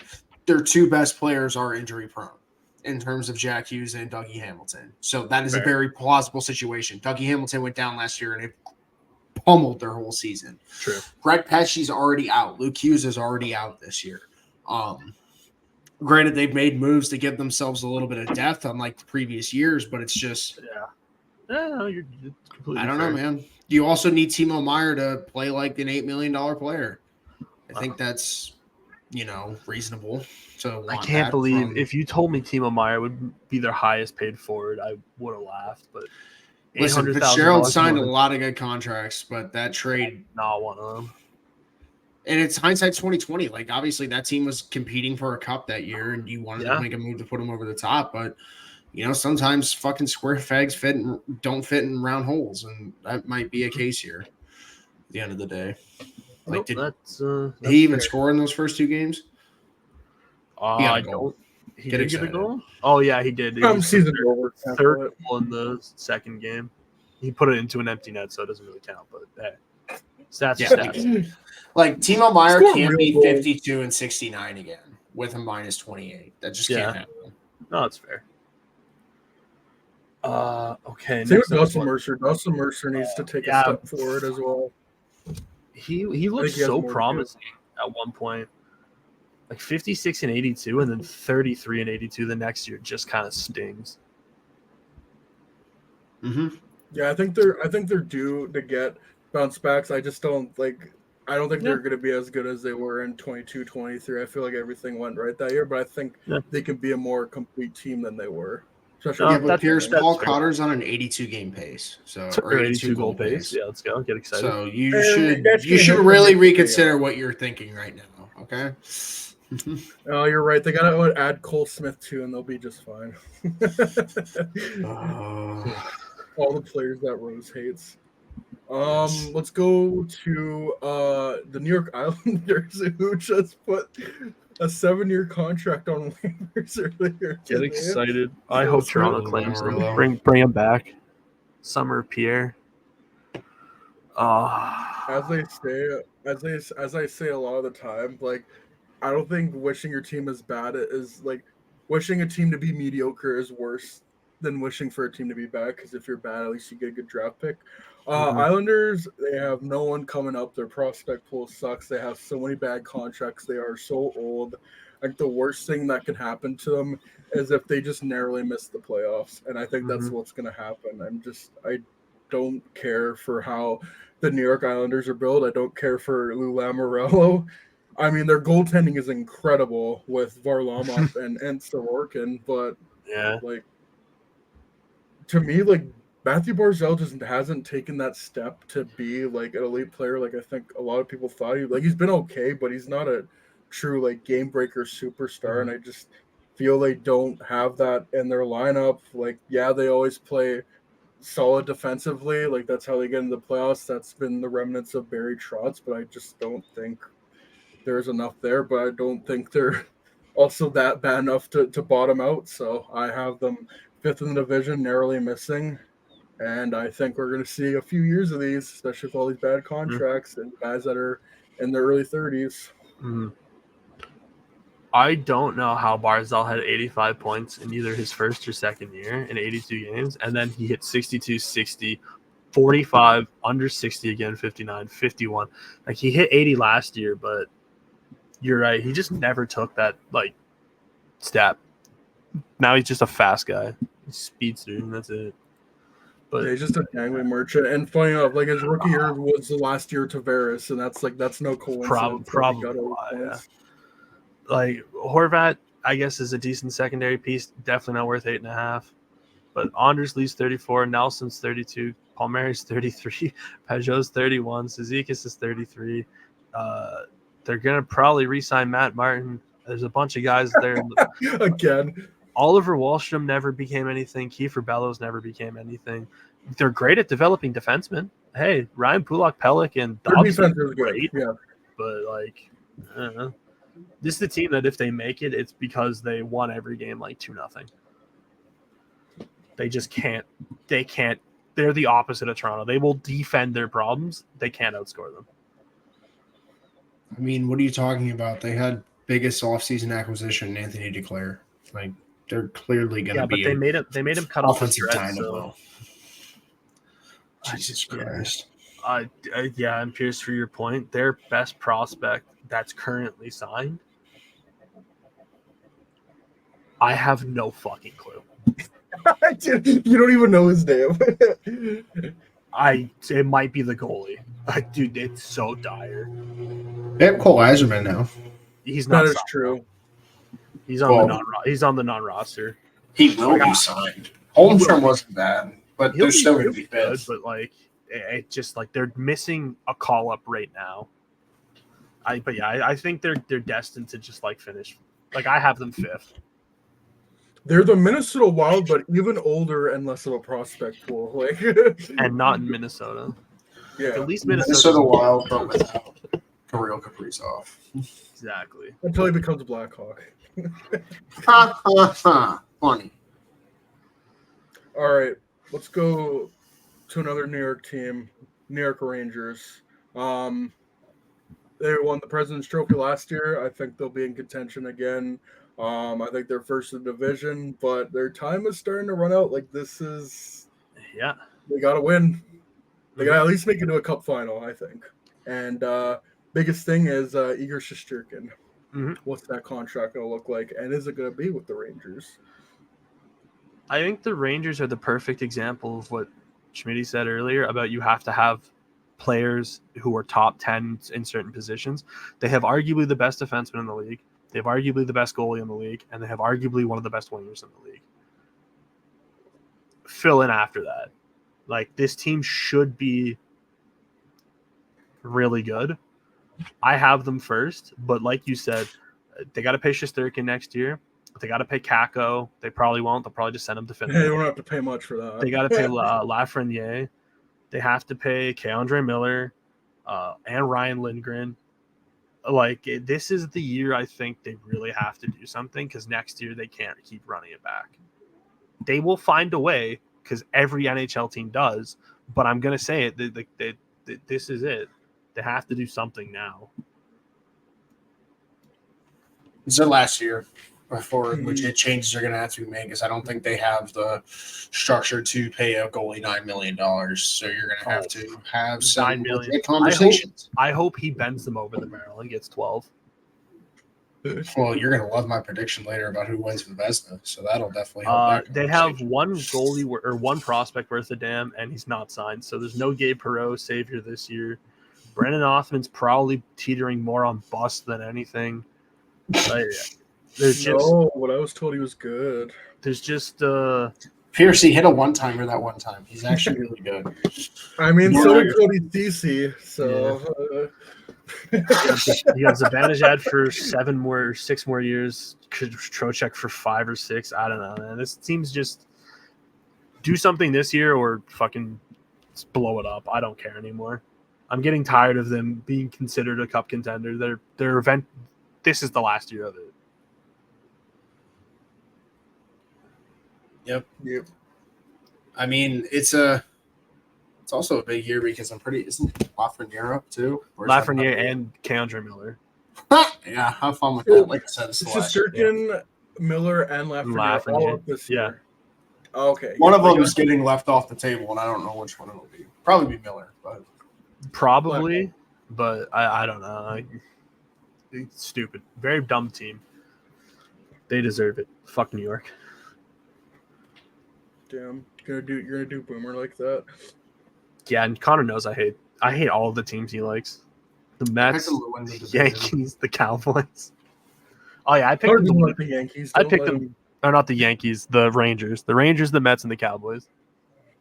Sorry, Connor. I would never slander you like that. Yeah, I picked them to be first in the division, though. Mm-hmm. Next team, Philadelphia Flyers. 7th. I'm actually kind of high on the Flyers. Like I like the young players that they got. Matvei Michkov is worth the price of admission alone. Oh, easily. Don't know how long he's gonna last on the roster, but Jet Luchenko is gonna make the opening day roster. That'll be nice to see him get a few games. Bobby Rink is up on the team. Hopefully he'll get some looks, and obviously you still got like Couturier, Konechny, Forrester, Tippett, guys who have, established guys. And Nils Honglander just signed a 3x3 extension. Oh, good for him. When we get to Vancouver, we can talk about how great he is. Defense and the goaltending. Like I look at the Flyers, they could be a fun offensive team, but then their head coach is John Tortorella, so I don't know how that's gonna work out. Yeah. But I really just want to watch Matvei Michkov. I kind of look at them like the Montreal of the Metro, where it's like your goaltending sucks, your defense has a couple fun players, and your forwards should be fun. I just don't expect you to do anything. Yeah, if not good, fun. That's why I'm pretty. I have them 6th in the division. Your top 3 centers are what? Sean Couturier, Scott Lawton, and Noah Cates. Well, they got Morgan Frost. Morgan Frost. Yeah. I'm just looking at their by payments, but yeah, I don't know. I'm just not expecting a ton. They better be fun though. And that defense is why did they give Nick Seeler that much money for 4 years? Oh yeah, former Blackhawks legend Nick Seeler. Because he's so good and he's so big and he hits so much. Like, you gotta give him that much money. Yeah. Hey, they did bring back Eric Johnson though, so good for them. With Rasmus Ristolainen, oh my God, welcome back Buffalo Sabres. I can't wait for Matt Michkov to score like 110 points and that And team's then gonna fucking I'm gonna go to the Blackhawks. Yeah. Pierce, where are you getting this insider information? Yeah, Mishkov and I have Mishkov and sources, Kaprizov. aka I made it up in my head. The voices are talking. I've got voices in my head. I will say this: they are young enough where, like, I think the best case for them finish close to bottom 5 and get another great pick. You add somebody from this draft to Michkov, Lachenko, Forrester, Frost, They're not bad. Farabee, but yeah.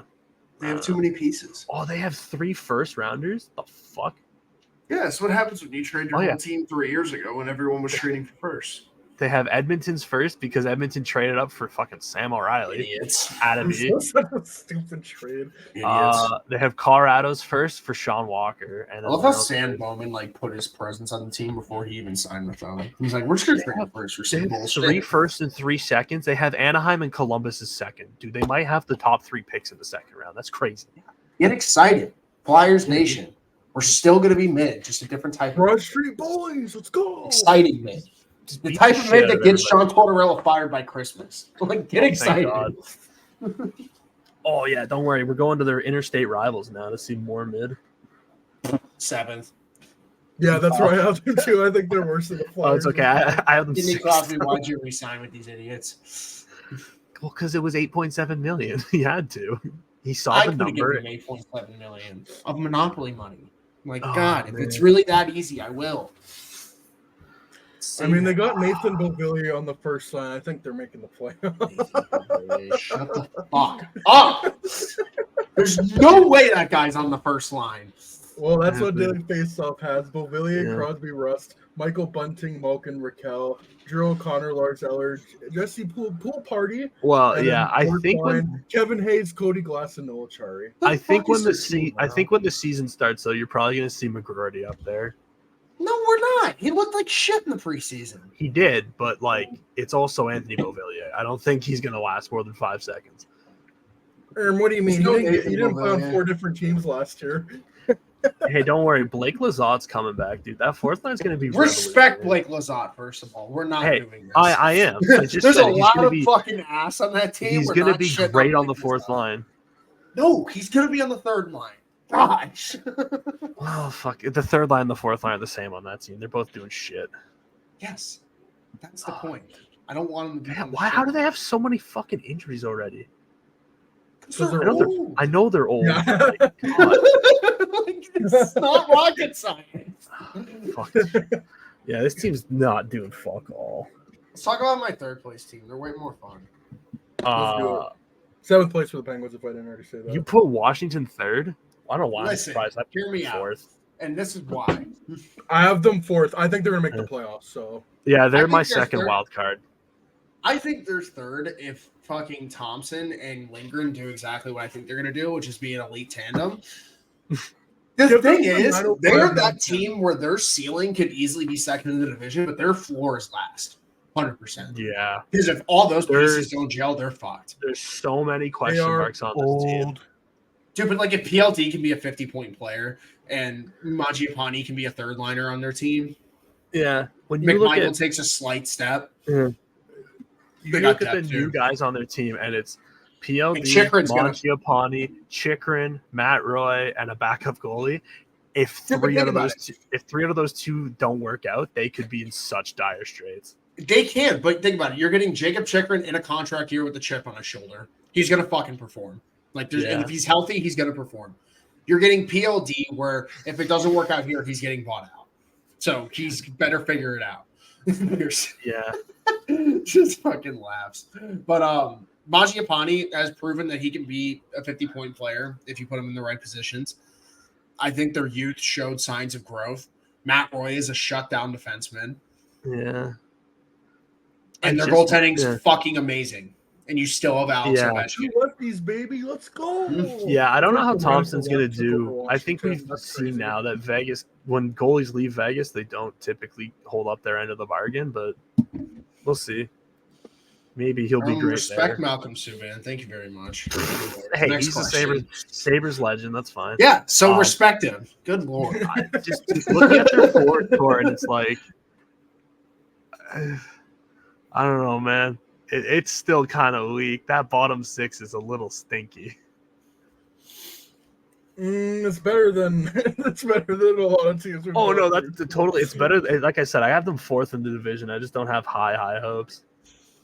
Call you Panic at the Disco, or no, we wouldn't call you that because you don't have high hopes. First of all, respect Alexi Protas. Second of all, respect Taylor Radish and his proper roles at fourth. No thanks. I heard Joey say that he's gonna hit everything that moves, and I already hate him. Oh my god, this guy! I actually You're gonna just be a little wrote on this- disappointed. How do we tell them? They just look at the box score and they see that he's 6'4", and they're like, "Oh my god, this guy's gonna hit and score 20 goals. This is gonna be awesome." That's fine. Looks Hey, listen, man. If they had Ryan Leonard, I might have a little bit more hope. But like, God, Ryan Leonard was like, "Fuck you guys, I'll wait a year." this team needs Ryan Leonard in that top six so badly. Mangiapane's on the top pair. That's concerning. Also, like Tom Wilson needs to play a full season. Well, For like, this yeah, to their get top six is Ovi, probably PLD, and Mangiapane, and then Wilson, Strome, and Protoss. Dude, their defense Nick is Michael? good though. I like their top four a lot. Their And then defense is pretty TVR good, and I guess either Alexia or Sandin? oh, I have Sandine in the top four. Oh well, then Faravari, dude. Faravari's sick. Stupid name. name. Okay, you heard it here first, folks. He's a bust. His name He's sucks. a bust. A stupid name. All right, so Pierce, run us through your top 8 in the Metro. Well, we got the Eastern Conference done. In the Metropolitan, I got Rangers first, Hurricanes second, Devils third, fourth Capitals wild card, fifth Islanders, sixth Flyers, seventh Penguins, eighth Blue Jackets. Fuck, dude, we almost had identical if you had just flipped Pittsburgh and Philly. Yeah, I hate Pittsburgh. No, that's fair. But I hate according to one of Philly. our questions, Connor Bedard's going to leave to go there in free agency. Even though they'll Bedard's get leaving to rid go of- to Philly? No, to go to Pittsburgh. That's one of the questions. And I'm like, you're going to be in Kansas City because the team is going to You're going to Kansas, buddy. Enjoy it. Yeah. Not even Kansas. You're going to Arkansas. Get excited. Oh, all Did you right. say Arkansas? Oh, do you Let's want go to to the do? West. Do you want to do the Central? Or you want to leave that one to the last because it's the Blackhawks? Yeah, let's go Pacific Division All first. right, good. Because this one sucks, It really does, though. dude. It's like 3 okay teams Like- and then 5 hitters. Literally, bro. And then 4 is like, okay, you're all right. And then the next 4 are just. Oh yeah, I like. Listen, man, I love LA. Great place. Fuck you guys. You're fourth. Enjoy it. Is it a great place, though? I don't know. Sounds like it. There's a No, lot of San songs Jose's about it. better than that, bro. At least their jerseys are teal. True. All right. First team, Anaheim Where the fuck Ducks. did I put them. I got the Ducks seventh place. I have them 6th. They have Sorry. I have them at 6 as well. Apologies. Mhm. No. they have guys like they've done such a good job of drafting. It's just all these guys need to come up and do something. And they have to just get rid of some of these players. And like, why did you give Alex Killorn that contract? Because he's so Yeah. good, Jacob. Duh. He's 35. He went to Harvard. Did you not see how quick he came back from getting a metal rod put in his foot? Clearly, he's amazing. Man, Radko Gudas is their fucking captain. So they're actually going to surprise everyone and make the playoffs now. Probably, dude. If Leo Carlson plays more than 40 games, yeah. And No, Pierce, you're absolutely right, though. This team is so good at drafting. if they could just let their fucking kids develop, they're gonna be like 2028. This team's gonna be a playoff team. Like Terry really good. Zegers, Goethe. I mean, the Goethe was a trade, but still. Carlson, McTavish. Zellweger, fucking. I still think Seneke was a bad pick, but I don't care. Seneca, Mintyukov. he's You hurt. can do that when you Bono. made so many other good No, he's picks. back now, isn't he? Mintyukov, Yeah. Yeah, I thought he played a game. Lacombe. Mm-hmm. But they got a bunch of guys in the minors though who I'm like, yeah, that could be a player. I like I don't know how to say his first name. Stien Solberg pick. Mm-hmm. Damian Clara looks good. I forgot they drafted him too. Maxim Massey looks okay. Like, they have some players. I'm like, yeah, in a couple of years, you guys are good. But just like, stop playing Vetrano. Trade him. No, continue Trade him. playing him. No, trade him to the Islanders so Mika gets upset he's not a Ranger. He is so an Islander. Oh my god! Can't believe Brockman getting 6-year contract is almost. It's in the final year. What happened to hockey? What happened to the game I love? Anyway, this team's just a team. They're better than like their interstate rival and the Flames, and that's it. You know what my favorite game is in the NHL? When we go on like 4 years of a goalie being ass, and we're like, he's gonna figure it out this year, guys. Like John yeah, we're on. Like y'all were talking about Merzlikins earlier, and I love Merzlikins, but like he is what he is at this point, and John Gibson is what he is at this point, and it's not a good goalie. No, especially when Dostal put up really good numbers on the same team last year. Absolutely. Dostal's nice though. Like I will say that. Hey, what do you mean? You're telling me 5 years straight of a 904, a 903, a 904, an 899, and an 888 isn't a good goalie? Yeah, but he's worth 2 first-round picks, Jacob. You don't understand. It's so he was good. He was good at Jacob. You don't fucking understand. He was good in the Obama administration. All right, this means so much. Okay. He had 3 years straight of a 1465 goals saved above expected, a 2182, and a 2004, and then it's been -10 ever since. This dude fucking reeks. So the Cardinals are about to beat the 49ers. Get excited. Oh man. Yeah. The Ducks just don't let him come back and play Dostal the full year and let the kids grow. And like Schmidt said, you're going to be great in 2028 or whatever. The Ducks are just creating what they did like 10, 15 years ago. They've always been good at drafting defensemen. They're doing that again. If Lucas Dostal just keeps on doing what he's doing, then you got goaltending covered. And then, like they did with like Getzlaf and Perry, you're now getting a very big team to play against with like McTavish, Gauthier, and Carlson. Like that will be a nightmare to match. So I just think they need like another year or two. I mean, this could be a year they take a step. I just don't think it's a playoff level step. But I think it's out of the bottom 5 there. But my hot take is that Leo Carlson's putting up 70 points this year. Oh, I can see it, man. He's nasty. Because the reason he was playing, he was good. And they were just adjusting him to the ice and the schedule and all that. Like he's going to be adjusted now. Right? Like he's going to be ready to go.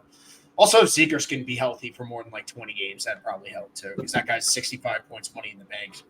So, yeah, just be healthy and stop trying to demand a trade somewhere else, please. Literally. Unless it's the Blackhawks, then just get that done already. When you guys have Zegras, Bedard, Michkov, and Kaprizov in 3 years, it's going to be crazy. And Demidov and McAvoy. Then the Sabres are going to get like, I don't know, Charlie McAvoy. No one. Get excited. No, they'll get Capo Caco.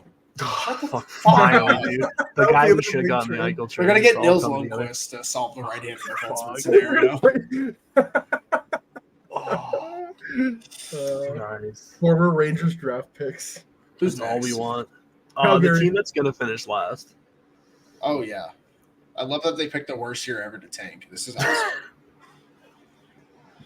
Get excited, Calgary. Yeah, I don't know what this team is just a psyop at this point. I don't think they actually know how to run a hockey team. More like Craig Conn, man. But honestly, yeah. There's like nothing to be excited about. Like Connor Zary and Matt Coronado, and then a bunch of shit. Didn't even make the team. So did he get sent down? It's not on the daily face-off line, so that's not a good sign. Great. That's stupid. Then if they sent him and Pelche down, they lose Pelche on waivers. Yeah, they got Adam Klapko, bro. Get excited. Their defense is Tyson Berry. Jake Beam. Yeah, he's their 4th highest paid defenseman. Top line Daniel Miramanov. Holy fuck. And then they got Dan Vladar and Dustin Wolf, and honestly, they got Jared Tenorti. They're literally. I feel so bad for Dustin Wolf. He went from having like the greatest AHL stats, and he's gonna have to play behind a defense of fucking Miramanov and Barry and Kevin Ball and Joel Hanley. Yeah, he's gonna be great. I don't know what you're talking about. Dude's gonna give up 17 goals in his first game and just demand a trade. Gonna pick up cricket. They do have some nice prospects, I guess. But just tank. Just fucking pull the plug, dude. Yeah, their time was to win in like 2022. Like they had so many years where they just underperformed, and it's sad because they had so many good players. I'm just laughing at the fact that their third line is Jonathan Huberdeau, Anthony Mantha on the wings, and then Martin. I don't even know how to say his name. Is it Pospisil? Pospisil is the center. He's the first line center. Oh, So bro, funny, what man. the fuck? You have Coleman and Backlund and Kadri. Why is he up that high? This team deserves it, honestly. Yeah, Flames 8th. Yeah. And they need a season like that where they just need to suck. And What they have to do, they had 2 firsts last year, they had 2 firsts this year, and they have 2 firsts next year. Trade Weegar, trade Anderson, buy out Huberdeau, just fucking be bad this year. Pray you get McKenna next year and go forward with that. But yeah, next team, Edmonton Oilers. Actually, I think they're 8th place. No, actually first. They gotta win a division one of these years. Not that it really matters. You have them first? No, they don't. Fuck. I mean, it'd be nice if they did, but yeah, they gotta win it. I have them third. Third. Yeah. I have them first. I don't know. I just got a feeling after that they might come out hungrier, like Florida did after losing the finals. But I don't know. Someone's just saying to me that Jeff Skinner's playoff drought is going to continue. Hasn't he played like 1,000 games? It's not because like he played for a certain team in Buffalo or anything, right? Prior to this, or that Carolina team before Buffalo that was shit. It's fucking hilarious. No, like there's definitely not any like prior circumstances. There's no prior circumstances. No, they're gonna make the playoffs. I think their depth kind of sucks. I think their defense still sucks, and I think their defense is mid at best. They need to make another move. Yeah. I mean, McDavid's going to be McDavid. He's probably going to win every fucking award again. And, yeah. Get excited. Yeah, get excited, Edmonton. At least they signed Draisaitl, I guess. As much as I hate Stan Bowman, at least like when he was GM as the Blackhawks, he would go for it every deadline, whether it worked out or not. Like it was hit or miss. You got Antoine Vermette, but then sometimes you trade away Phil Deneau for Dale Weiss and Thomas Leitchman. So sometimes it happens. Yeah, Edmonton doesn't have a first this year, obviously because of the Sam O'Reilly trade. So, and their prospect pool is, I guess it's only Savoy that could come up and really make an impact. I think he can do that. Yeah. You know what? Come the deadline, maybe he's traded. Honestly, with Bowman, maybe if they see a defenseman there, maybe he's being dealt. But I mean, it's Edmonton, dude. They're going to be good. It is what it is. Yeah, I got them second in the division. Yeah, they just really need another top 4-hand defenseman, and it'll be a lot better. Yeah. Will it? It'll help. It won't be as bad. No, the Oilers are going to be fine. You got to piss off McDavid for the whole year. Just keep everyone healthy for the real seeing, and make sure Stuart Skinner doesn't die, fall off the cliff. Yeah.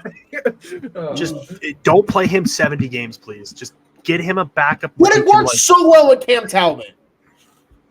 God, yeah, please, he's been good every year since, and he's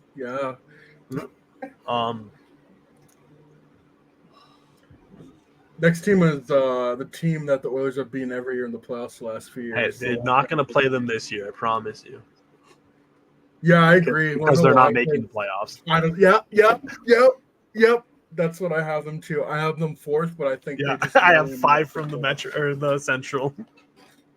Oh, you had the Kings in the Central? No, I said I have like 5 teams from the Central. 5 teams from the Central. I'm like, oh, they said you had them 5th in the Central. I'm like, no. Relocate. No, I have 5 from the Central. Yeah, they're just a team, man. I don't know how else to put it. I don't hate it. I just don't really love it. That's basically how I feel about the Kings. Yeah. Top line Alex Laferriere. That's all I'm going to say about that. Hey, dude, he's already better than Lafreniere, so it's okay. I don't give a fuck, dude. Are they Let's ever going to go play? top Here's six the real Warren question: Fogle. Are they ever going to play Brant Clark? Yeah, Like- because Drew Doughty's dead, so they have to. Like, Don't. Have you not looked don't- at their defensive pairings right now? No, but they You have. want me He to- is the 7th defenseman up, so I'm a little worried he might not play. Well, right now their pairings say Mikey Anderson, Jordan Spence, Gavrikov, Burrows, Edmondson, Clark. So he's Okay. in. He's in. I was worried they were going to go Edmondson. Also, and Turcotte's in too, and Akil Thomas. Get excited. Yeah, good for them. But also, Probably- like second probably line been Warren 4 years. Fogle, top line Alex Laferriere, top pair Jordan Spence. Like Let's we're, go Yeah. third we're not line. going anywhere with any of this. Third line, Tanner Jeannot, Philip Deneau, and Trevor Moore. Let's get excited. Why are they Yeah. massacring my king? Jesus Christ. Get him off the third line. Put him with fucking Kopitar. Ugh. Yeah, I don't know. It just Let me run the Kings. I swear to God, they're second in the division. I Real. promise you. I feel like a couple moves and they're actually like a really good team. But Dude, they don't even need to make moves. They just need to fucking ice the roster properly. eh. They Yeah, just need Rob Blake not as their GM, I think.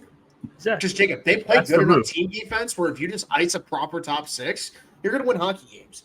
As long That's as Dowdy's fair. healthy.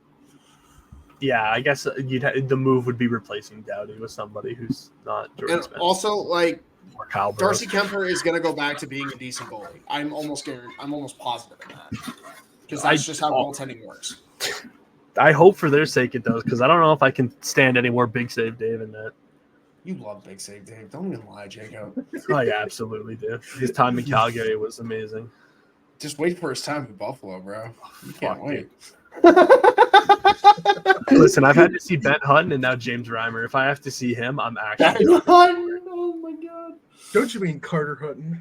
Oh, you're right. Let's Carter just Hutton. bring back Ben Christian Hutton's the Ehrhoff. Ben defenseman. Hutton switched to goalie. Let's go. Let's bring back Christian Ehrhoff. Oh fuck, please. Blackhawks legend.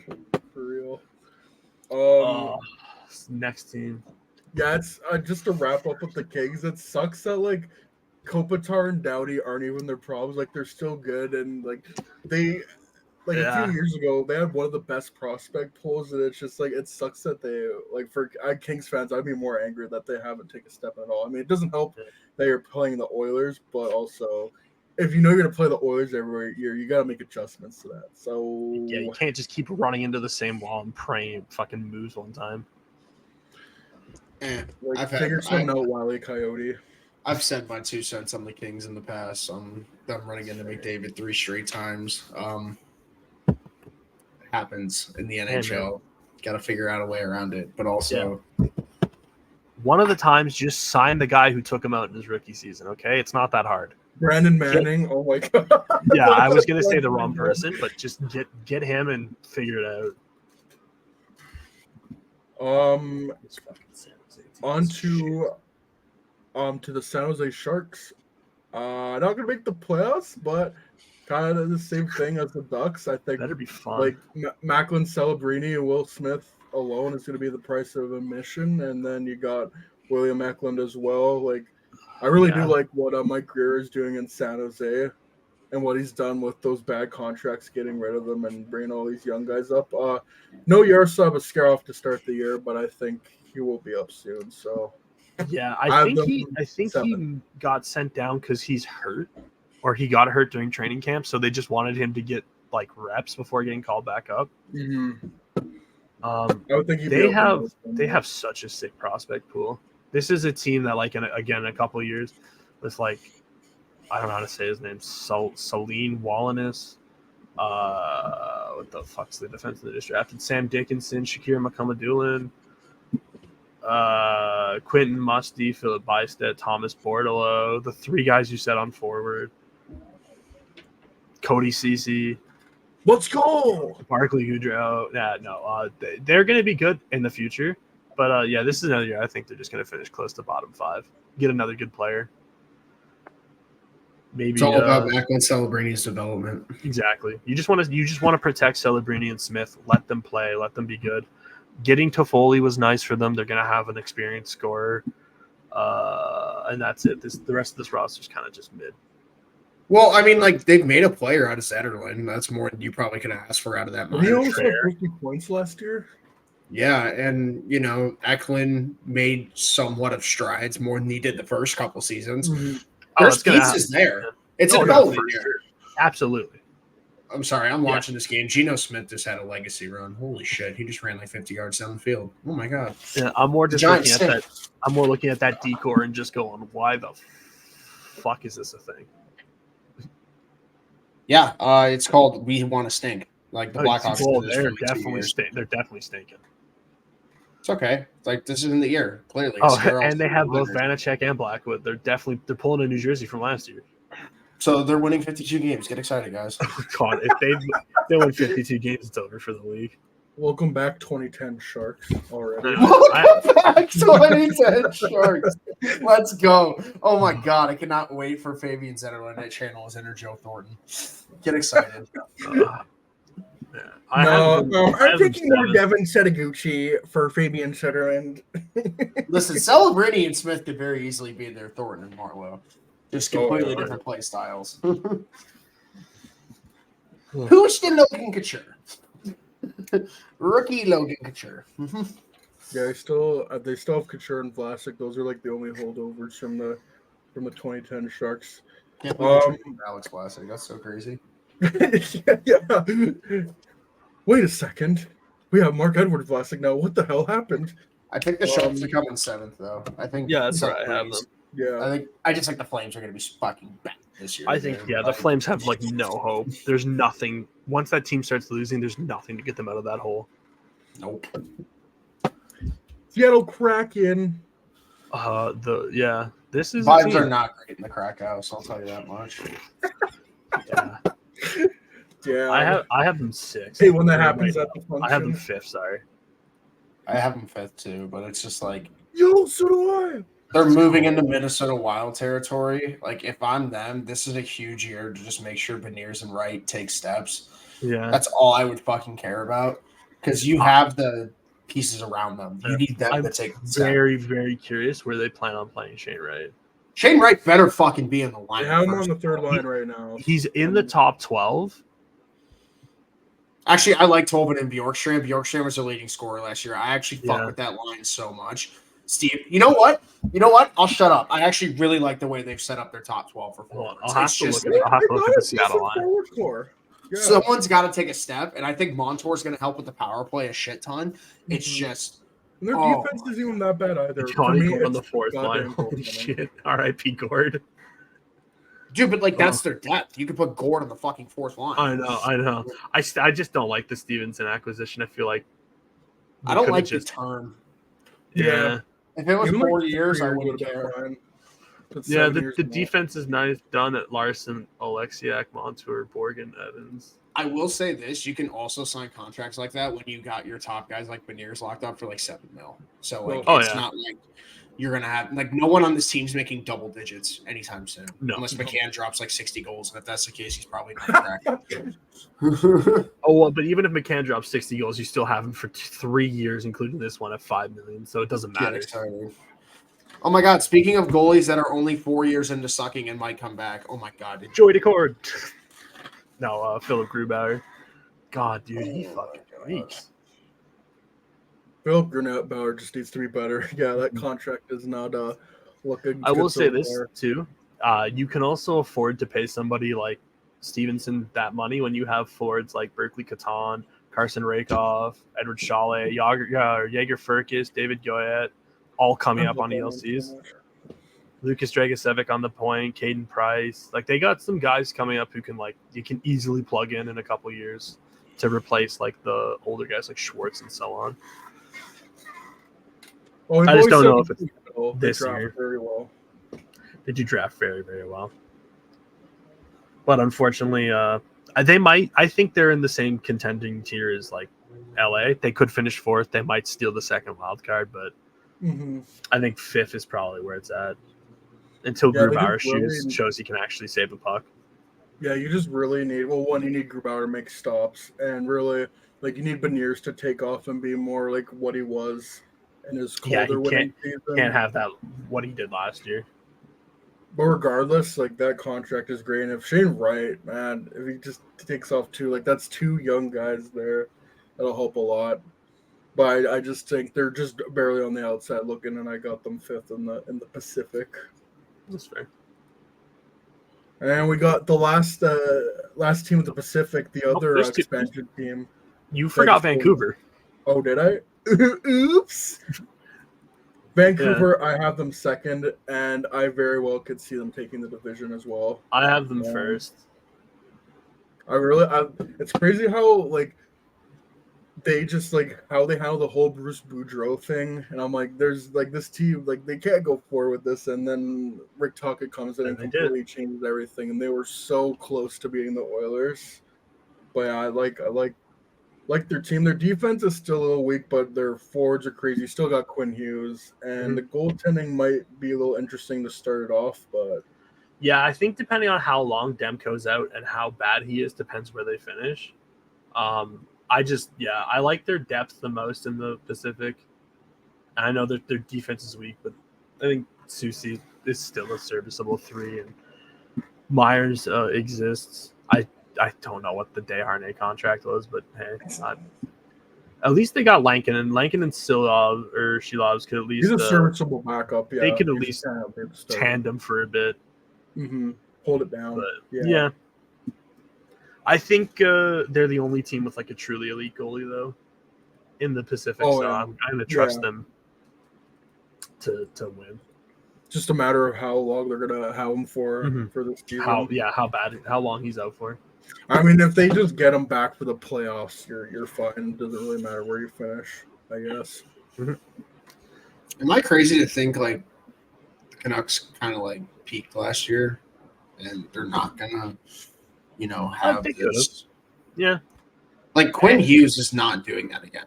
I'm sorry. Yeah. He's not. And obviously, like in terms of like him regressing, Pettersson could be better, but it's just like hold on. I'm pulling up their stats from last year because I just want to make sure I'm looking. Like, if I remember the way their team performed correctly. Like, yeah, JT Miller had 100 points again. JT Miller is the most on and off player ever. Like, he could so easily go back to being a 70. Oh, yeah. I know Besser was close to, 40. So, like, he could easily fall. He could fall off, yeah. There is potential. There is potential for that. They still do have a deep, like, Connor Garland on your third line with Höglander. If DeBrusk should bring something. I love Dakota Joshua has like what's going on with him, which sucks. Like, but Besser's never been healthy his whole career. Like, to just assume he will be is a little hard, but you have to just assume 60 games every year when you go in with a player like that, and you have to assume that JT Miller and Pettersson are going to flip in point production probably, but like, I don't know, man. I really just think they were firing on all cylinders last year, and if there was it's so rare you get everyone firing on the same cylinder like that and are able to replicate it unless you have that championship pedigree. Which they don't. They don't. Exactly. So, I don't know. They could, but I got them third. No, that's fair. Like, I still think they're a fucking good hockey team. Like, I think I love the DeBrusk addition. Like, I think DeBrusk is very good. Like, he complements Pettersson very well. And that's what all they've been really looking for that guy for a while. So, and if Garland can go back to like his 50-point ways, like it is funny to see that Pettersson has 2 new wingers again in DeBrusk and Sprong. They just they got Sprong too. Yeah, see, like they're gonna get goals to compensate, which is nice.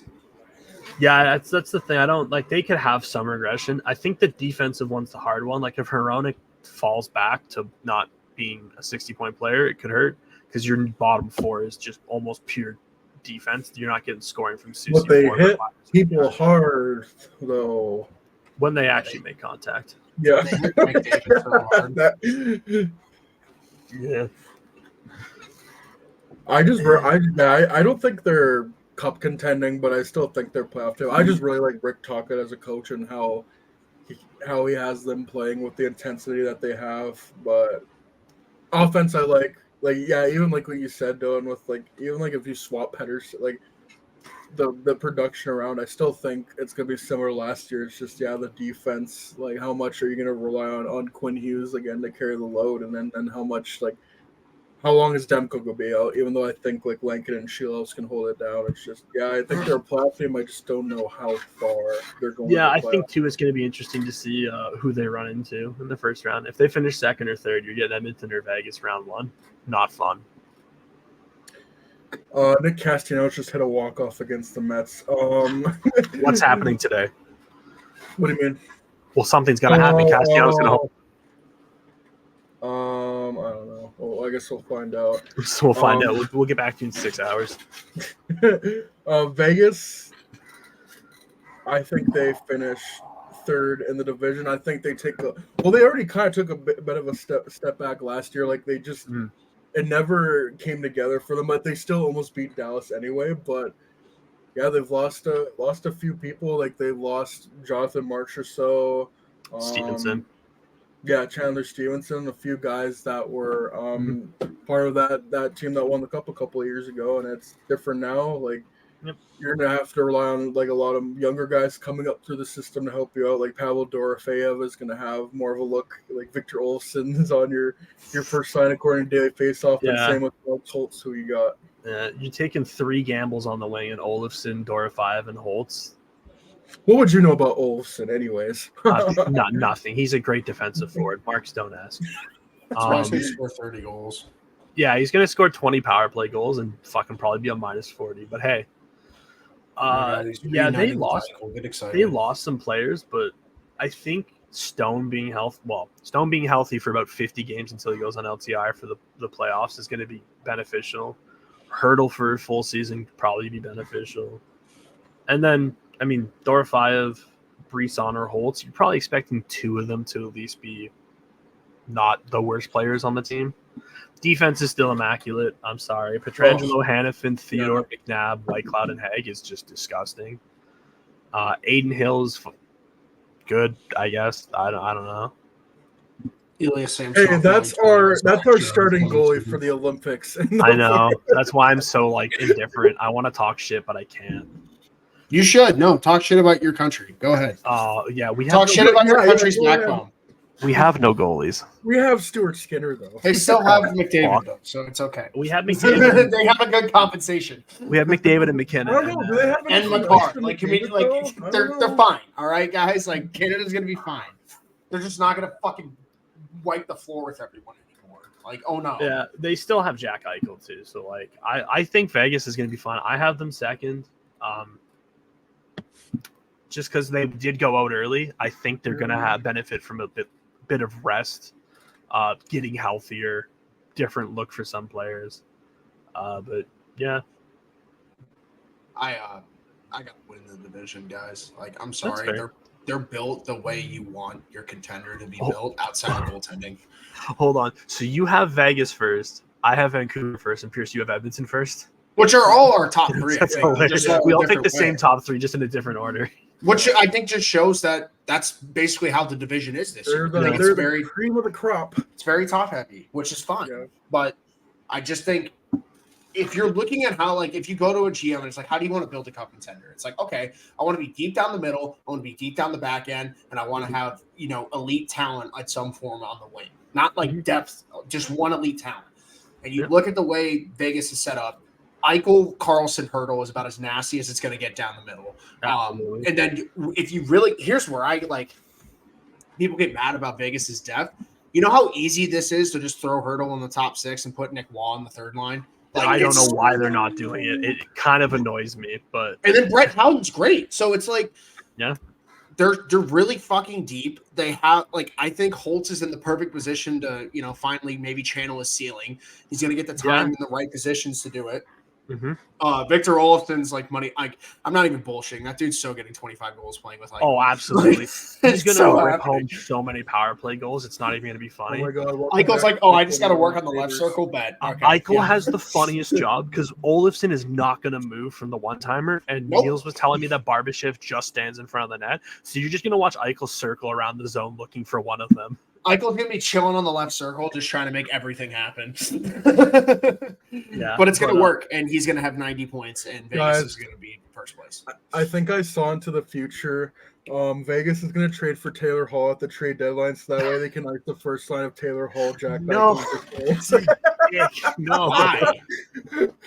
Save me from my misery, please. Come on, No, one more I note can't watch before Hall that. Michael Olafson win a cup together. Before I make this hot take, I need to see his stat line. Okay, I'm making a hot take. Thomas Hurdle's getting 35 goals this year. I don't know if that's that much of a hot take. He's only hit 30 once. Oh, okay, maybe it's a bit of a hot I was going to say 40, and then I looked, and I was like, okay. Oh, Yeah.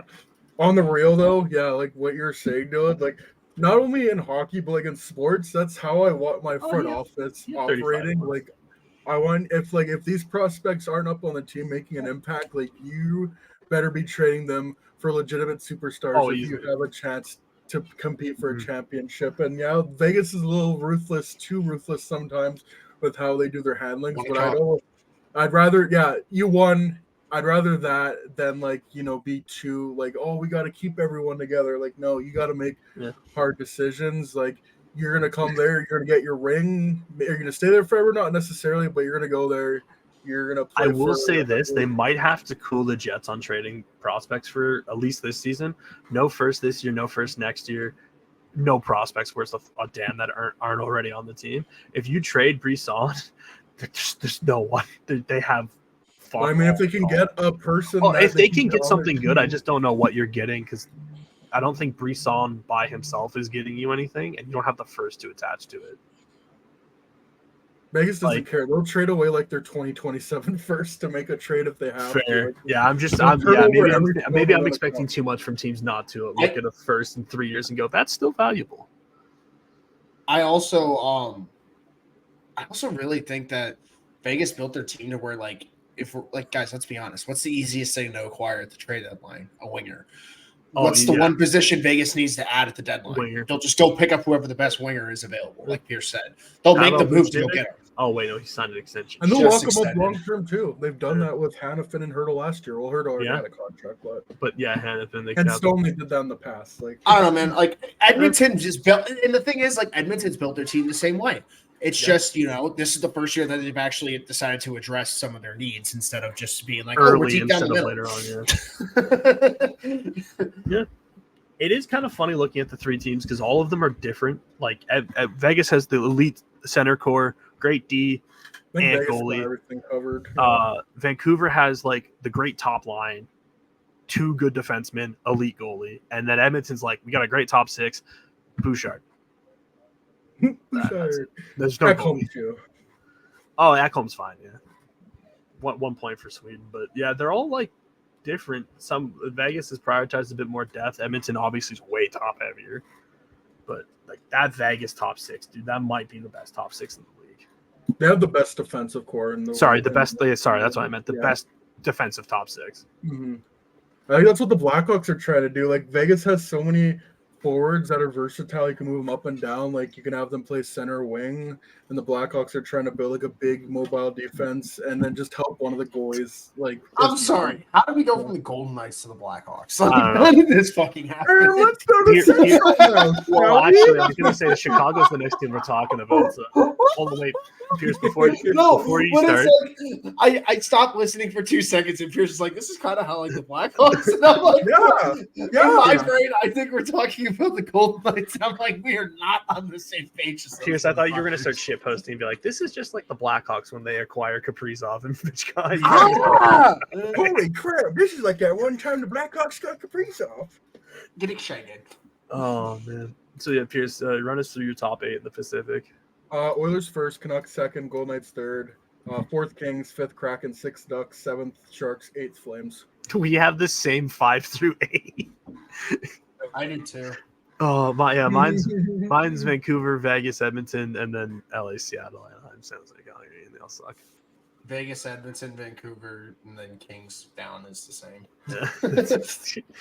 Although I will say, if like after looking at Seattle's roster, if they can just like not shoot 5%, they probably are going to be better. And have a goalie above 900. That would listen. Pierce, it's hard. All right, it's really hard. All right, you're on so many hard drugs. Hey, what are we talking about here? We're talking about a lot of stuff. All right, pal. You need to stay with the program. Speaking of hard things to swallow, let's talk about the Blackhawks. There is like I'm trying to like. There's a while I'm trying to talk myself. Could the Blackhawks make the playoffs this year? No, I still Fuck think no, dude. No, like no. I might have thought that like a month ago, dude. After Yeah. watching it, not a fucking Yeah. chance. Not a fucking. No, they're still an eighth. And that's Okay, the good. thing about the Blackhawks. They were so horrible last year. So like both people that were disappointed that the Blackhawks made all these signings, they won 23 games last year. They pretty much lost 60 games.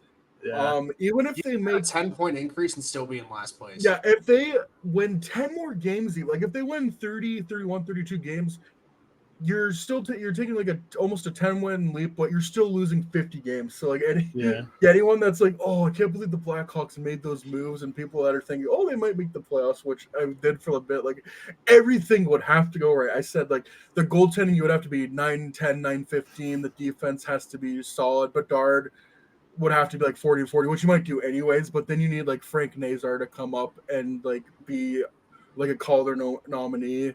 That's just not going to happen. So I think it's just wait the year. Bernard's gonna go nuts this year, though. Oh, yeah, Bedard's that's the gonna be one nuts. thing I know for sure. This We team know is that's poised right. that like in a year or two they're gonna be disgusting, but like just not this year. No, It's a big It's like the Sharks. It's a big development year. Make sure the guys that are on the roster develop. I think it's a big year for guys like Reichel. It's a big year for guys like Korchinski and Rockford. He's gonna get a whole year to fucking build chemistry with Levshunov. Like they could both come up to the fucking main team next year if they wanted to. Like, and then Oliver Moore and Sam Renzel could be Blackhawks by the end of the year. There's a lot that could happen. You still have Camesso down there. Yeah, there's definitely, like I said, not this year. I still think they're the worst, even after the signings. Mostly because a lot of them are just, I mean, no offense to some of them, they're just kind of guys. I think that you need to aren't bad. respect Craig Smith, pal. No. Yeah, and sorry, I was talking about Pat Maroon specifically. No, I just like Bertuzzi and Teravainen are good. You're giving Bedard actual wingers. I'll help him on this year. Like this team is not going to be the same at the end of the year. They're going to trade. Absolutely. Martinez and Brody are nice additions to kind of stabilize the decor. Nolan Allen playing. I don't know how long he'll be up, but still, it's nice to see he took a step. I know for a while people were just kind of shitting on him. Yeah, we never did that. I was only saying that because I was one of them. But yeah, it's you know what, like you said, have guys down there. Maybe Korchinski gets called up for a little bit.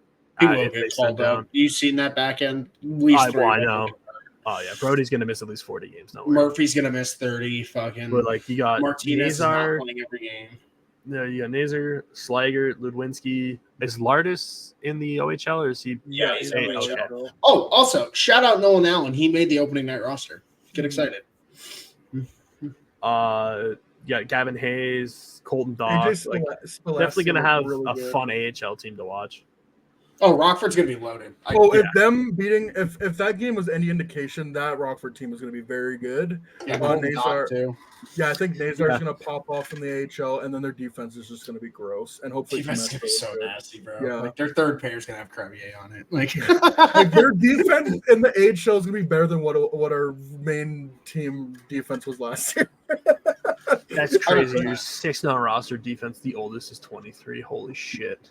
Dude, like this is the benefit of having all those fucking draft picks the last couple of years. Now the kids are in the system, and they have the control over them, unlike they did the last couple of years with like Nazar and Korchinski. So you could just take your time with them. Yeah, I can see where fans are disappointed, where they would rather see like Nazar and those guys play over like fucking like. Does anyone really care that Joey Anderson's on the third line? I do. I love him, and apparently no one else does. It makes me mad. I just had to pick. You said I couldn't disrespect Craig Smith. I had to pick somebody else. It was that or Ryan Donato. Disrespect Donato, bro. At least fucking Anderson plays defense. Jesus. Fine. Did anyone really want to see Ryan Donato on the roster? No, they probably wanted to see Nazar. Did anyone really want to see like? I'm so indifferent to Donato. It's like just there. Like they need to get guys like Athanasiou off the team and then get a kid on the team. Like that's what needs to happen. Athanasiou's not even under top 12. No, neither is Reichel. Yeah, that's crazy. What are they gonna do with Reichel? Like he has to play, right? He's not good. I know, but like, I feel like he still should get a shot over some of these guys. I'm sorry, gotta earn it. Sorry, Pat Maroon, you're like 50. Well, Pat 36, Maroon's I gonna. think. I'd rather have Pat Maroon in the lineup on a shit team because you're gonna get in a lot of fights, and I don't need Hey, people. Who that's what Tyler Bertuzzi's for. And Connor Bedard's apparently a tough guy now. And Kevin Korchinski. Listen, bro, put an A on his chest, and he wants to murder a blue. I love it. Get excited. Hey, he's already embraced it. Anyway, we all agree though, not the year.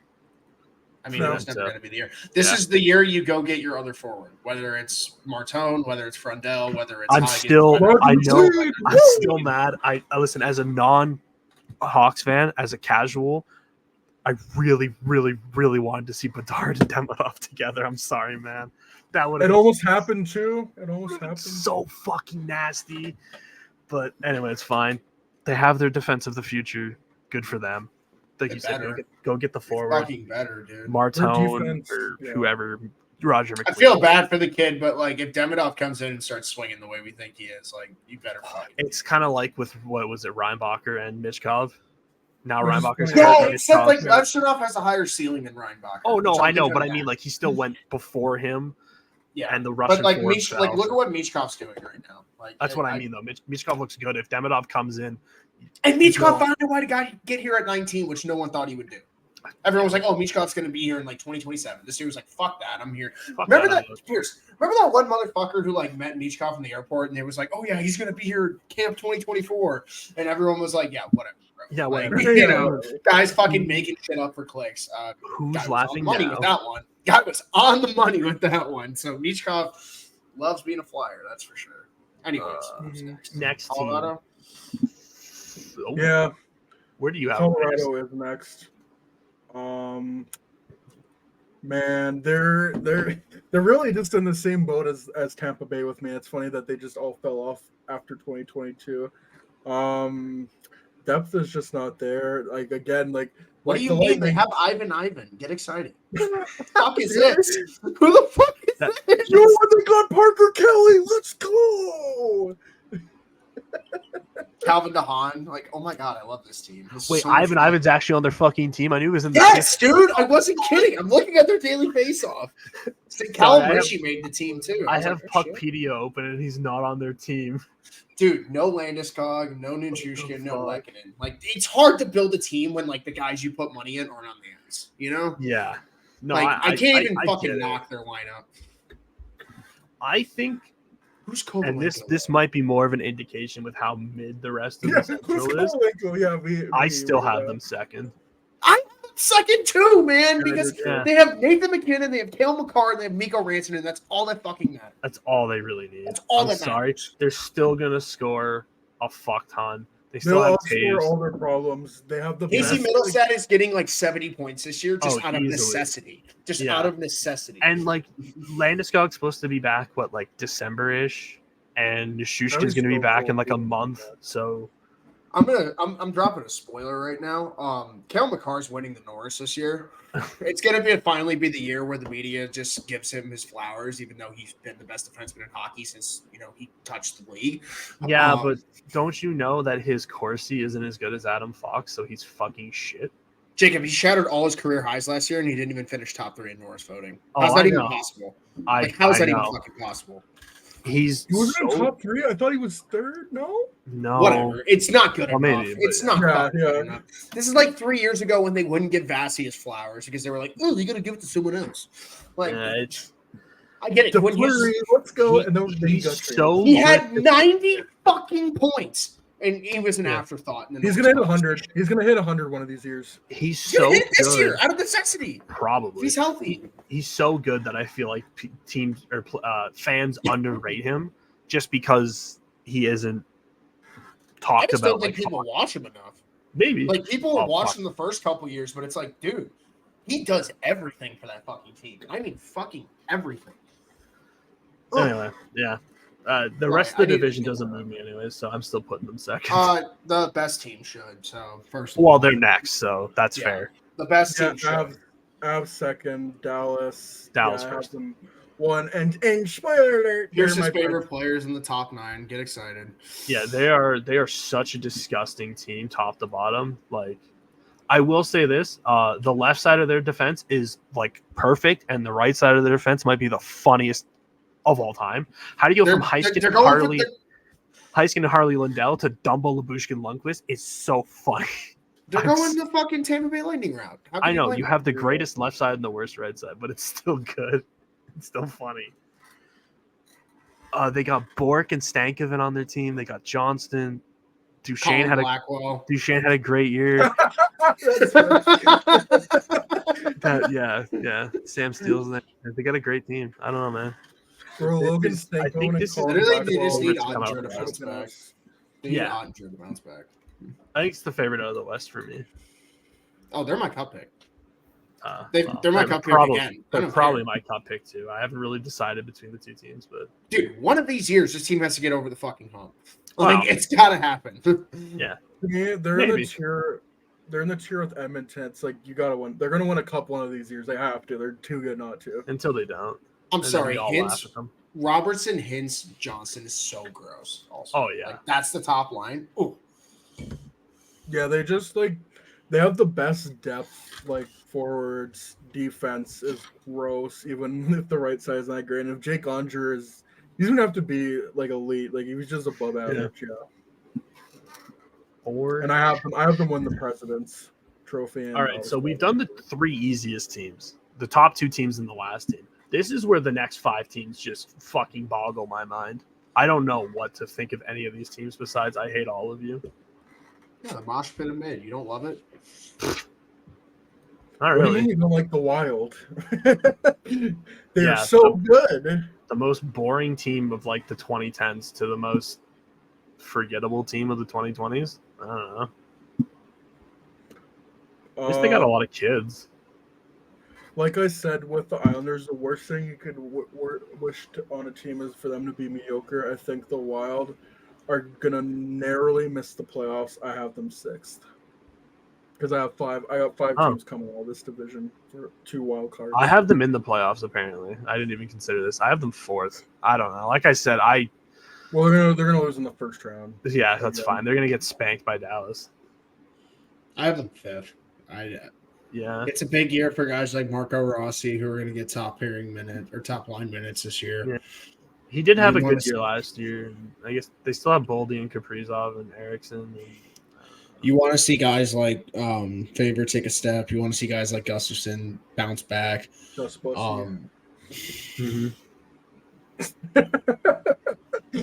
Eriksson Ek can always have the potential to win a Selke. Matt Boldy is good. Boldy's always been good. Like that. Kuznetsov is on the team. I didn't even know that. Did Liam Ogren also make the team? He did not. Am I supposed to be moved by who Pierce just said? Yeah, he had like a couple really crazy years in Russia, but I forgot. I can't talk. Couch loved him, so I gotta keep an eye on him at least. Sorry, never mind. They have Marcus Johansson on the second line. They're finishing seventh.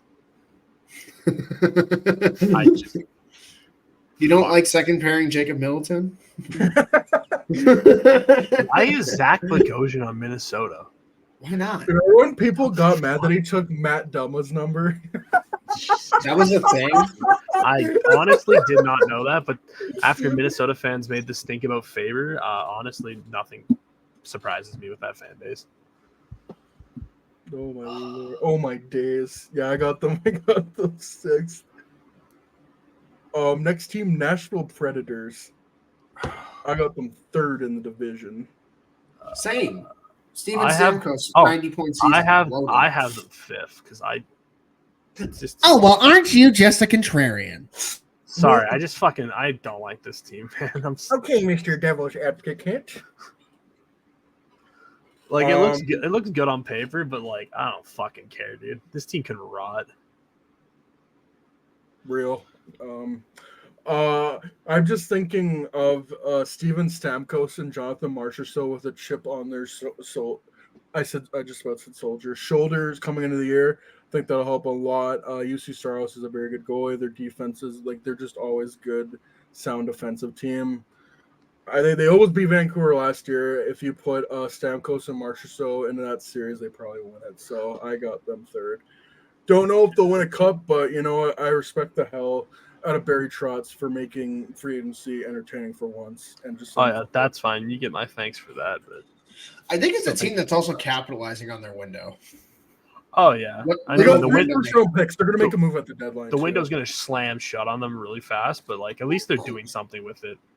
Well, like think about it. Like O'Reilly, you only got a couple years probably left, like at a high level. Roman Forsberg's Yossi, 30. I think you owe it to Roman Yossi to fucking do give him this. a good team Oh, yeah. again, because he went through hell and high water on that defense for the He's last been there decade. forever, man. Oh yeah, And I think Pierce and I talk about it at least once a year. He's still one of the most underrated defensemen in hockey. Like He could win the top Norris. 5 defenseman in the NHL. I'm glad he got his Norris, right? Like, Yeah. thank Couple years God. ago, I think. Yeah, he got it like the pandemic year, I think. Not the pandemic year, but like the year where the Oh, pandemic 2020. cut off. Yeah. Yeah. Because Yeah, Carlson like went ape shit, and they were like, "You Yeah. should have won." And it was like, you got to do this thing called defense to win the Norris. It kind of is pretty No. important for a defenseman. Sorry, Carlson had 100 points, so he. But then he did that anyways. So Yeah. It also then he did brings it me to anyways. right? But it also brings me to my point where it's just they're one Roman Yossi injury away from I don't know what the hell that team is. That's the Like- thing that scares me is that defense is still shit, and like UC Saros had a broad. Saros is the least of last my year. worries. He could be I think mid. you're They about still that. Yeah, they got Wedgwood too. Like Wedgwood's a fine backup. My whole thing is just like obviously you could say for every team like they're one injury away. They're one injury away, but like their back end is legit one injury away from being fucking terrifying and not in a good Yeah. way. Like that means you're throwing Mullendijk as a 20-year-old into a top pairing role or Jeremy Oh, nice. Lazan, and either of which are not ready for that role. Oh, it's Or you Dante put Luke Fabro. Shen there and just think What your the choice. fuck happened to Dante Fabro? he signed somewhere else. No, he's still on the team. No, he's not. Yeah, he is. I'm looking at Okay, their puck or is he PDs. Roman hurt? Yossi had 96 points in 21-22. Yeah, their top, So their top, crazy. there's 7 signed defensemen on Puckpedias: Yossi, Shea, Carrier, Shen, Fabro, Lazan, Stasny. I don't Doesn't see even him have- on daily faceoffs. That's so weird. I don't- Yeah, because you said Dante you mentioned- Favreau ass. Fuck, apparently so. Not too fab, bro. Oh. Yeah, no, I get what you mean though. Like if Yossi or Shea gets hurt, looking at their daily face-off, you're either putting Jeremy Lazone on the top line or fucking. Luke I wouldn't Shen. even put Shea in that discussion. I literally just think if Yossi goes down, they're fucked. Oh, Like, that's true. Like they could probably outscore their problems on a lot of teams just because they have a decent. Like their top 6 is going to Yeah. score. It's Their going to top score 6 well. is nasty. and That bottom 6 is, I'm sorry, laughably bad. It's just not built the way we're used to seeing a Nashville team get built. You know what I mean? Yeah, Like, that's fair. When Nashville was good last time, it was a good top 6, but they had a nasty top 4. They always had a Oh, nasty top yeah, 4. the defense is what carried them. This time, if they make the playoffs, it's the forwards carrying them. Like they got depth. Like you got guys like Evangelista and Tomasino on the third line. Like I think that's a win. And then Jankowski was better than people will give him credit for last year, and Cole Smith's a Blackhawk killer. So like you got everything you need. You have everything to not finish. There's the Not finish eighth. division right there. Also, like the fact that Kevin Lincoln doesn't have a job actually makes me mad because he was good. He signed with Vancouver. Oh, he did? Yeah, he Fuck was. yeah. With, So if Demko gets hurt, they're fine. Awesome. We're Yeah. good. Yeah, Vancouver's gonna be good this year. Sorry, guys. yeah, Sorry, I just like to I see don't good Blackhawk players get employed. You know. no, it's fair. Oh, Like who's Sam after Lafferty with the Nashville? Buffalo Sabres. Sam Lafferty's St. literally going to be St. playing Louis? top line with Tage Thompson at some point, and it's going to be terrible. Can't wait. Just a sigh. Just a sigh. Just St. Louis St. Louis. Blues. Oh, I got I need to know what you guys pick because I have a Um, bold one. I got seventh in the division. 7th. Okay, never mind. I thought I was off the board. I picked them 7. We're not. The Blues are just not good. We've Okay, talked good. about it. It's I not was- even you, Jacob. It's just Pierce and I talked about this like 2 months ago. Like we I looked was- at the team. I was worried that one of you guys was like, I have them like 3rd. And I was like, fuck, I have them 7th. Oh, this podcast this- partner. This team just does not move me. Buddy, The funniest Jordan part Binnington is, I would have elite. said a couple years ago the biggest concern is Jordan Binnington, but he was honestly not even that bad. I No. knew he was good because I didn't hear about him once. That's The how you biggest know he's concern good. is that defense because why is Ryan Suter still there? Jordan Binnington had a Uh, 9-13. He's not there. They last year. signed him because Torrey Krug is out for the season. Fuck, their But, bottom pairs Ryan Suter and Matthew Kessel. Yeah, Nick Leddy, Colton Parayko, that's not doing Broberg anything. and Falk? Bro, Berg. I mean, but yeah, dude, what the fuck? Bro. This team Berg. really has fallen off. More like though. this team hit an iceberg. Oh, am I right, fellas? Like Jake Alexander- Nagers is. They got 4-4. Their left wing depth is Dylan Holloway, Alexander Texier, Matthew Joseph, and then Toro Pachenko. Alexander What the- Texier, welcome back from France. What the fuck is this team, dude? Never mind. I'm glad I put them 7th. Jesus Christ. Where's okay? Yeah, like you got Thomas and Kyrou. Brandon Saad's gonna come back, guys. They're gonna win. I'm Oh, sorry. they're saved. They're saved. When did Pavel Buchnevich become a center? Last Yeah, year. but What No, the I remember fuck? this being a thing because I had him in fantasy, and I was wondering why there was a C. on I his didn't. team. I thought last year it was Thomas, Shen, and Hayes were the centers. I didn't know Buchnevich moved over. They're trying to do the. They're trying to do the Forgot Tage he's on the Thompson. Fuck Penguins. off. God, there's just so many nothing moves in hockey. Like, Yeah, there's this nothing team- moves in other sports, but hockey they just really go under the radar. Like, Yeah. ugh. That team just doesn't impress me. I'm sorry. Well, like here's where like the point I was trying to make earlier, and Pierce said it best. It's like Bennington had a 913 last year. If Bennington's not going to do that again, and if you couldn't win with that, You're fucked. the second he goes back to 905, you're screwed. you're cooked. And with that Yeah. defense, Yeah. and they're not. And that gonna defense gets outscore the hurt, problem. dude. Like Parayko does not. Yeah. Like Parayko's not bad. He's just. Is he hurt? He's got a bunch of dudes who aren't worth their Oh, he is. contracts. Okay. All right. Here's another interesting one.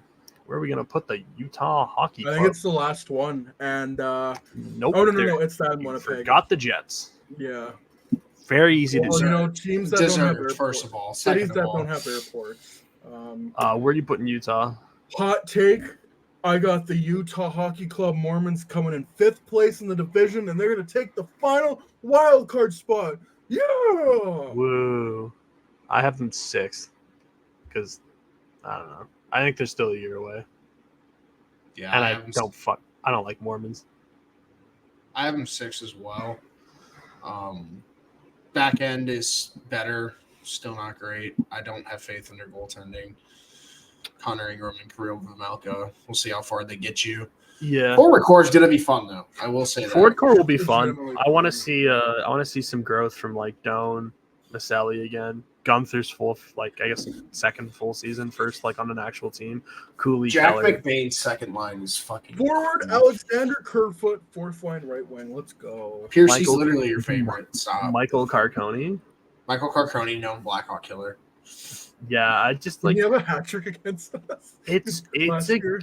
good team. I just feel like it's missing something. I don't know what the fuck it is, but it's something.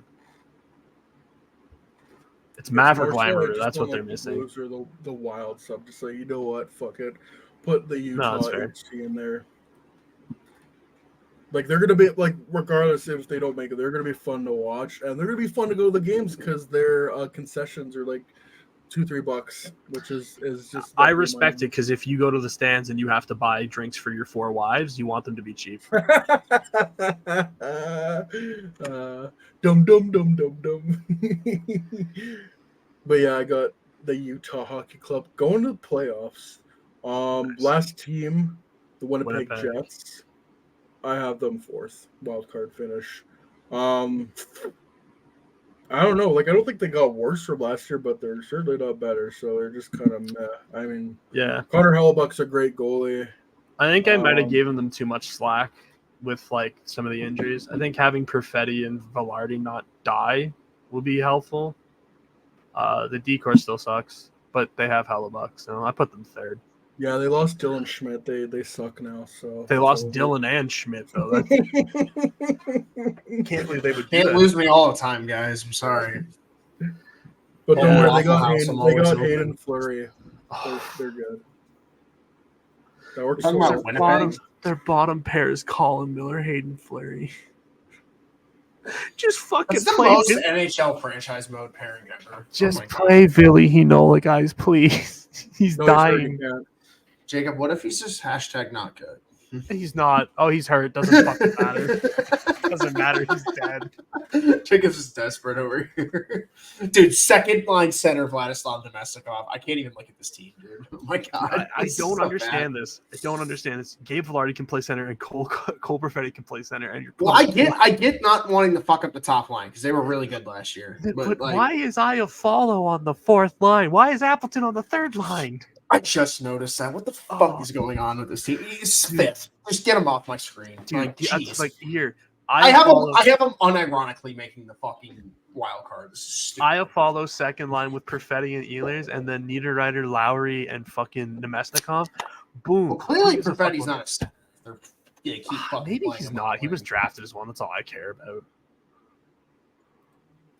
He has to see when I play NHL. So clearly, Yeah, he has the position in NHL. That's all that matters. Cole Perfetti. He has Oh my god, 70 guys! My faceoffs. fantasy draft starts in 50 seconds. Get excited. I'm pick 8. go. Pick 8. All right, that's it for the divisions. Yep. Oh fuck! Recap that. Now we have to do the Stars first, Avs second, Preds third, Jets fourth wild card, Utah Hockey Club fifth place wild card, sixth Wild, seventh Blues, and eighth Blackhawks. Dallas, Colorado, Winnipeg, Minnesota, Nashville, Utah, St. Louis, Chicago, and I have Dallas at the top 5 making the playoffs. Dallas, Nashville, Colorado, Winnipeg, Minnesota, Utah, St. Louis, Chicago, and I got Winnipeg reluctantly making it because the Wings were pathetic. Sorry, Winnipeg, you're only here because someone had to make it. One of you fucks had to fall. Fucking literally, bro. It's like the last 2 years, it's been like good parity in the NHL, but like right now, I feel like it's literally just a top heavy league. Like it's crazy. Well, it's also funny because it's like Washington last year. It's like, oh, you guys fucked up and somehow you made it. Enjoy your 4 games. Go home. Let's go to the awards and then we can wrap it up here. Thank the heavens. Hart Trophy. I don't know how you don't go McDavid. I don't know. I feel like this entire thing is going to be like McDavid and McCarr, and then Matthews for the Art Ross or for the fucking shooting. Low key, Cale McCarr for Hart. Let's do it. Honestly, Jamie Benn, bring it back. Shut the fuck Oh my up. OMG, welcome back 2015 NHL. Let's go. Oh my gosh. No, I'll be different. I'll say I'll go Matthews. I don't know, just to not say McDavid. I'll say McCarr then, because I'm a firm believer that McCarr's going to finally have his fuck you year. 100 points. 30 goals too. 100-point Kale. Let's go. Yeah, so I'll just go Hart McDavid. Art Ross McDavid. Like even if he doesn't win the Hart, he's still gonna win the Hart. Yeah, he's winning. Yeah, unless I'll go McDavid, or unless McKinnon goes ballistic again. But yeah, McDavid. Or Kucherov. Kucherov could. Yeah. He Yeah, I did still last don't. I feel like McDavid's the easy pick. McDavid with a fucking chip on his shoulder. Like you can't pick against him. Rocket. I got Matthews. Again, I just don't know. You know what? I'll be different. I'll take Draisaitl. Taking You can Pasternak. do that. Ooh, I like that one. Pasternak's a good one. This is a good one. Yeah. Calder. I'm taking Dylan Strome. I'm taking Eagle Dawn. Jason Dickinson, 50 goal season. Get excited. 99 Fucking overall. go, baby. I'm so pumped. It's just like Sheet Liga. I can't believe that fucking dreams have become reality. It's so much fun. It's like that meme of like reality, and it's like a student like looking off someone. It's like reality copying Sheet Liga. Real. Wouldn't be the first time. That's all I'm saying. Hey, we predicted Braden Yeager to the fucking Winnipeg Jets. Let's get excited. That's crazy. Get fucking excited, Leafs Nation. Please let David Pasternak follow me in fantasy. Please. Calder. Fuck, dude. There's so many good picks. So many good picks. I'll go first. Mishkov. I'm taking Mishkov. Yeah. As much as I want to go Celebrini, like I didn't want to take either. I want to try to be a contrarian, Jacob. Who do you want? Cutter Gauthier. I hate him, but fuck it, do it. Yeah, I don't know. Actually, you know, I'll take Will Smith. You're older than Celebrini. I think he's gonna pop off, have a great year. I chose neither of them. I chose Logan Stankoven. Ooh, that's a good pick. Aren't you just the coolest kid in school? Yeah. All right, guys, we're serious question. Are we taking Mikko Rantanen or are we taking fucking Kirill Kaprizov chat? Or are we taking Matthew Tkachuk? Oh, I'm sorry. All I heard was future Blackhawks. Yeah, I just heard 3 Hawks at this point. Wait, Matthew or Brady? Matthew. I think it's Matthew, yeah. I've never had good Um, in fantasy. Get excited. Miko Ranton is a top. I literally am picking it's Snake, and I'm picking 8 out of 10. So like I'm about to be right back on the clock, and I'm probably taking Makar. Oh, nice. Speaking of which, Norris, I got Evan Bouchard winning it. Hail Makar. It is his. Fine. Just to be different, I'll take fucking Adam Fox. I don't know. And they're gonna take the Oilers. I hope it's Cale Makar, but I don't think Hughes goes back. Because Charlie McAvoy's never gonna win his fucking Norris. It's gonna make me cry. He doesn't get enough points. That's why. I know, dude. It's stupid. Give it to Makar. It's crazy how the NHL just hates Boston. Boston just never gets their due in sports. I know, dude. It's like how the NHL also hates Vegas. It's crazy. God, no one hates sports fans more than people, or no one hates their team more than they hate Boston. Whatever the fuck I'm saying is, dude. No one has Thank you. I'm dying over here. I'm dying over here, bro. I'm taking Makar. Get excited. Yeah, that's fair. I think Makar wins it. Vesna, I got Swayman. I think he's got a chip on his shoulder. I think he wins it. Swayman ain't winning shit. It's going to Allmark.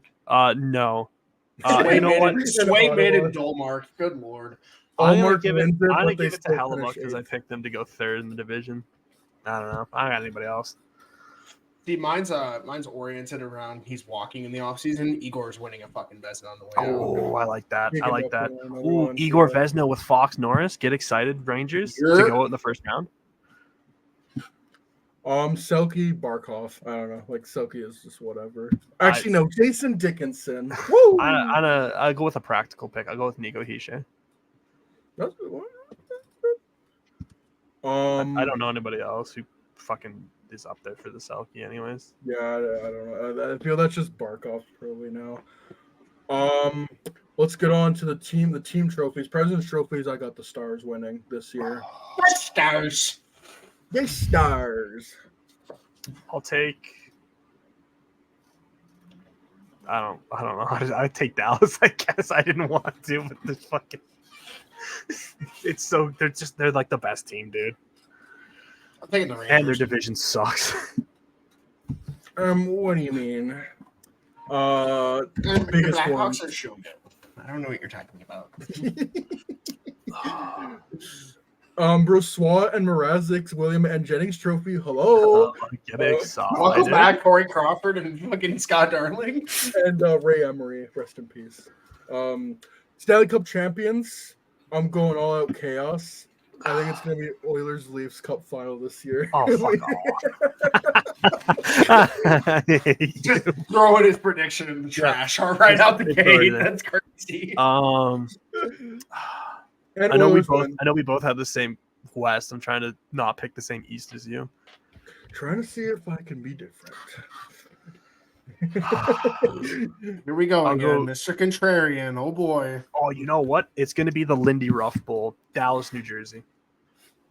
Not Buffalo. Don't get excited, Sabres Nation. It's not us. Sabres Nation. Get excited. In my mind, I was like, Buffalo and New Jersey are going to be in the Cup final. No, he was Dallas's coach or assistant coach before he was New Jersey's coach. Oh, okay. Dude, I need these a rematch of the 2000 Stanley Cup final then. Sure. If you want to do that too, I hope they both. I'm 4 picks away from the nastiest 2-piece in fantasy ever. Oh my god! Not the 1-piece, the 2-piece. No, but my Cup final pick is I got Dallas and who's the other team I had? Yeah, I had Carolina. Oh, see, that's what I was gonna pick, and I was gonna do Dallas, Carolina. I was like, I can't do that. Yeah, and I got Dallas winning. Like I'm gonna keep picking Dallas till the wheels fall off. They're built exactly the way I want to build a Cup team. Because they're a wagon. They're a wagon until they come across whoever wins the Cup. They lose. Nice. Yeah, we said this so many times, they've done everything but win a Cup, and they're on like a short list of teams that are going to win a Cup soon. Hold on, guys. Everyone chat, pause. Before 2024 ends, can someone tell me who I should pick in round 3 fantasy hockey? Who's available? Connor Bedard and Jason Robertson. Bedard. Yeah, I'm Bedard. Strap's so much fun. Sorry. I don't know how Bedard fell in the 3rd round, but if Jason Robertson's my there 3 picks, I want Jason Robertson too. Yeah, Robertson's a good pick, but oh my god, he's gonna fall to me. Get so trust fucking Bedard, excited, Leafs Nation. Is that all the awards, Pierce? Yeah, and also I'm taking Suzuki for the Selke. Fair. Oh, that's a good pick. You know what? That's a good pick. Yeah. When he only plays 7 games, it's okay. But Shut up. Arbor Xhaka is gonna hit him in fucking practice or something. Harper Jack guy needs to go back to Costco. Take his fucking brother with him. Sorry, Just Florian. put the fries in the bag, bro. Get out of here. All right. We got any closing thoughts, or can we wrap this puppy up? You can wrap We should each give a hot take for the year. Before we Oh, end. hot take. Oh, fuck. You got Oh. me interested. Oh, I got one. I don't know how hot it is, but I'm gonna say Brad Marchand under 50 points. Ooh. Interesting. I don't like Coming that. off 3 surgeries. I think he's fucking finito. Pasternak to win the fucking Rockets, so I don't like that. He can still win the Rockets. Just Marchand's gonna be dead. I'm trying to think. I cannot think of one. Humana. Yeah. No, my hot take is that it just slipped my mind. I had it. It's gone. Oh yeah, I think Pierre-Luc Dubois is generally going to bounce back in the Capitals. I think that's a good spot for him. I think he's going to go back to a 65-point self there. Okay. Because a lot of people think he's just going to suck and get waived, which could happen. But I just It would be the funniest outcome. I can't. It's probably going to happen, but like I could genuinely see him getting back to his like what we all thought he would be his third overall pick. I got one. I don't know if it's really that much of a hot take. Because if he doesn't do it this year, he'll definitely do it in futures. I think Bedard scores 50 this year. Fucking right. Get excited, Leafs Nation. Yeah. Well, yeah, that's my hot. I can't really think of anything else. I feel like I would need like I need like hours to prepare for like an episode of hot. Sometimes you just like have to pick the most absurd thing you can think of. Yeah. I'm like trying to think in terms of trades, but I'm like, I don't even know who would be on the market this year for a big trade.